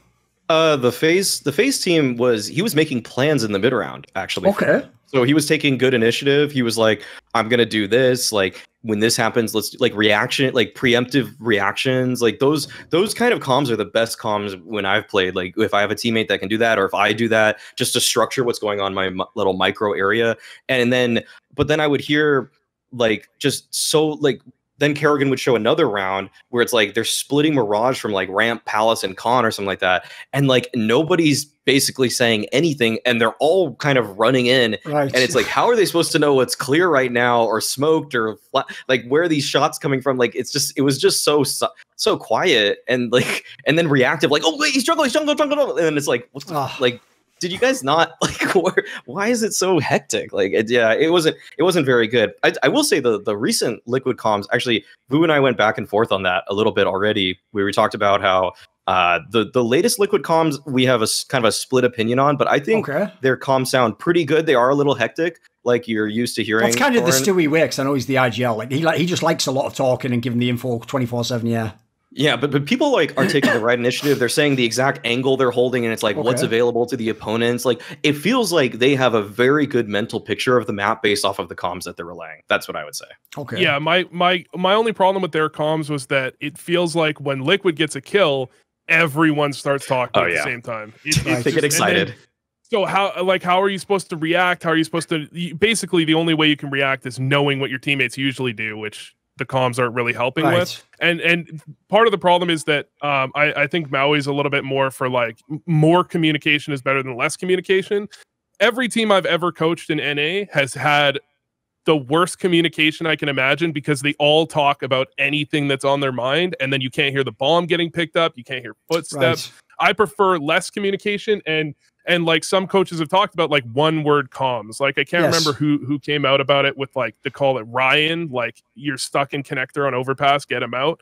You need to like flash him out short. Those types of calls that I really look for. That was my only problem with Liquid's comms, is that they seemed really good until it got into like a hectic situation and everyone's talking at everyone else, and I just can't imagine that's great. The phase comms I didn't really hear. I haven't had a chance to go on the video, unfortunately. Fair enough. I will say, by the way, that is also literally a cultural difference. Like, think about it. If you've grown up in America playing in, like, let's be real, every team until about, like, the top of MDL is just pogging. Like, it's like some of them don't even scream. Like, it's just fucking people just turning up and just doing whatever. And everyone's obsessed with stats and being selfish and all that bullshit. In those teams, if you've just played your whole career with people talking like that, you can sort of thrive in the chaos, as it were. You know, you're just used to it. My problem is, like, from European teams, when I've played in them, and I was even the IGL, so I would tell people to shut the fuck up. I find it personally really distracting if people talk while I'm doing something. Like for example, if I'm on Mirage and I'm like CT and I'm short and I'm about to peek out, if you fucking talk there and I can't hear like the footstep below me at the fucking underground area, or if someone might be hiding over on the right hand side, or I'm trying to look over the, but if I like even if I whiff the shot, it's going to tilt the fuck out of me that like I feel like I don't have full control of the situation. I can't get the extra advantage, you know. I can't fully feel safe. Like I know that's also one of the reasons, by the way, why I actually always thought it's really dodgy to like combine like the NA and EU players in that regard, because some of them just come from such a totally different like conception of what Counter-Strike is, you know. Have you ever seen the Shagwar at CGS Combine video? Oh my god, yes. Yeah. Yeah, classic. That is NA comms. Yeah, he's talking all the time, of course. Indeed. Yeah. I think right now Liquid's in a good place though with their comms. I think the only thing that, like you say, they kind of get excited. Like it's kind of like Fallen, just like peeking banana, dead. It's like we can see, like, I don't know, can they see the kill feed? Like, can everybody else see that? There's certain things when you're an entry fragger, it's very useful to say like sandwich dead, or like under balcony dead, or something like that. Like those are concise and good enough, but like just being like on CT side, like I'm holding short, dead. It's like what value does that bring anybody? I've had like a B lurker on Mirage, like you're going for an A exec and he's like, oh, I tossed my nade in apartments, like he volleyed me back, guys. Like what do I need this information for, dude? We're going A. The funniest thing was, I remember this, like, to wrap this one up, is just like Elige was playing FPL a ways back, and there was just so many comms on the pistol round, and he was like, what the hell is going on here? Like, does everybody have to calm everything? Like left foot, right foot, left foot, I'm stepping forward, right foot, left foot. It's just yeah, it could be, everything could be calmed down to some extent on NA teams. I'd say. I know how we'll end this, actually, because I'll find a way to unite the whole Counter-Strike community and leave on a feel-good vibe. So obviously at the moment with Counter-Strike, like in NA, it's almost dead, and, you know, fucking the tournaments are all over the place, everyone's cheating, everyone's doing all sorts of shit. It feels really brutal right now, you know, like, oh, fuck, where are we going? So we can all get together and just hate on Valorant, because fuck them, they get a LAN, you know, everyone pretends like, oh, the Scream's still good. Like, yeah, the game looks really sick, mate. Yeah, Shazam and Scream are the dominant players. All right, yeah, bloody hell. Tens and Scream. Better go and watch that game then. Oh, fucking hell. All right. So anyway, that aside, here's why you can hate on Valorant one last time in the most epic way ever. Right, you know, when all the NA pros on the side play some Valorant, obviously it's like the cool down game, you know. By the way, spoiler, that's how you know esports is noobified as fuck. People back in Counter-Strike and Warcraft and all these other games used to play Dota as the chill game after you finish playing your scrims. Like, Neo and Taz would go like, right, fuck, long day of scrims, let's just play some shit Dota, or you just play some one character and like 3 abilities, isn't it? Yeah. Now, obviously, for the pros of that, like, it's the most next level mind. It's like, yeah, again, you know, enjoy your game. I'm sure you have a great time. But basically, this is the scenario, and it's so fucked, is when Elige plays Valorant, he actually does it how you should, by the way, which is he tries to, you know, like, figure out the game. It's a bit like when Simple plays. They try to actually be the best player in the game. They try to actually figure out, like, what are the secrets here? What is the technique? And they try to, like, apply Counter-Strike logic to it. And, dude, when Elige has been playing, there's all these Valorant morons who don't know who Elige is, right? And when he does stuff like, because he has his own ego, I think people are aware from if you've watched any of my content. But it's more like, he just knows, like, he knows what he needs to do in the game. So he'll like tell you what he needs, basically. Like, do this, or like, I don't like the way you did that. He'll make sure his comfort's secured, right? So he's doing this in these like pogs or whatever, and or like just solo queue games or whatever. And basically, when he's doing it and going like, oh, I don't think you should do that. And maybe next time you should actually try that. They're all just basically telling him like, shut the fuck up, backseat driver. Who is this guy? And then, dude, some of them were even like tweeting stuff like, who the fuck even is he? Like, he thinks he knows games and shit. Like, and people are just sitting there for CS fans, just like, really, like, really. Like, dude, you are aware this guy's literally, no joke, like the best NA player in the last like 5 years or something. So we can all agree, fuck Valorant noobs. There you go. Two of these guys are probably working in Valorant about a year. Whatever. It'll be hard. Just don't say anything now, boys. Yeah, just don't. I worked a Valorant event a few months ago, so true. Like, it's got its merits, but at the same time, it also like when got a long way to go. When some of the best players are, I mean, Tens and Scream, I feel it's hard like, to get past that, isn't it? Yeah. No, there's got to be, like, I have some cognitive dissonance. All I'll say is this: I'll go further than that, because at least Tens and Scream, you know, had something going for them. When all of the old CLG lineup can just go over to Valorant and have a job, it's like, doing what? Playing? You're not even the coach. You're out of your mind. You're playing. This is playing. What? All right. Same as the other one for me was this. I remember like maybe like 6-8 months ago when someone said like, oh, you should tune in, Thorin. Imagine trying to sell this angle, because the angle on the surface sounds great, but the reality of it's terrible. They go, you should tune in. Existence against Happy in Valorant. Yeah. I was like, that's a matchup from 7 years ago. What are you talking about? Is there a time machine? You know what I mean? Exactly. Like, what is this matchup? It's like the thing that with Valorant is to esports what K-pop is to music. Like, everybody talks about it, but nobody actually talks about the game, the technical aspect, the game of it. It's just like they love it or they hate it. I don't think I've heard on more than like one podcast like anybody discussing the actual styles of teams or what makes a player good. Like, it's just it's all narratives. Like, there needs to be a point where it's just like what makes this team unique other than like they're aggressive. It's like, okay, everybody has to push eventually, guys. What's fucking hilarious is that all the CS, like a lot of CS players are anti-Valorant, and then I talked to a few Valorant guys who are, their narrative isn't anti-CS, it's CS players are crybabies, and that's all they talk about. Okay. So all the CS players talk about in their minds is Valorant, and all the Valorant players talk about that I've ever heard is CS. Everyone's just in each other's heads, basically. Then apparently, okay. Basically.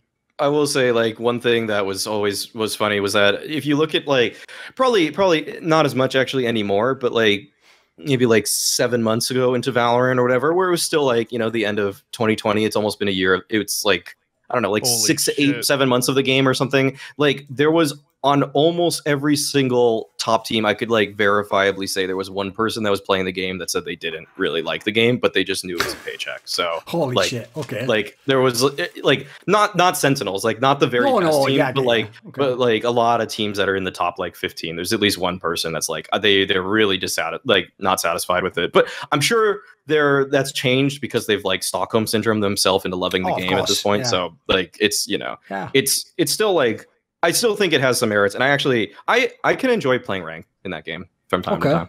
Yeah. Oi! This video was kindly supported by Eddie, Kris with a K, Lagger15, Pronogo, Shenlong, Zachary Carter, Zack Schmidt, Adam ochs, Alexander Rao, Animosity, Dean Tanglis, Doomseer, ErikHillestad, Hades, Jdubs, Jensen Goh, John Shelton, Joseph Ginsburg, Kovacevicd, Tobias Bernasconi, Zoomba, and Zyrathenia. And as always, special thanks go out to my main man, Jerky's Minion. Want to suggest a topic or a guest? Do you want to ask a question in one of those AMAs? Do you want teasers? See who the guests are? Maybe you want to take part and chat with me in one of those esports discussions. Well, for all of the above, put your money where your mouth is, join the Patreon link in the description box below, and become a part of the Skrilluminati.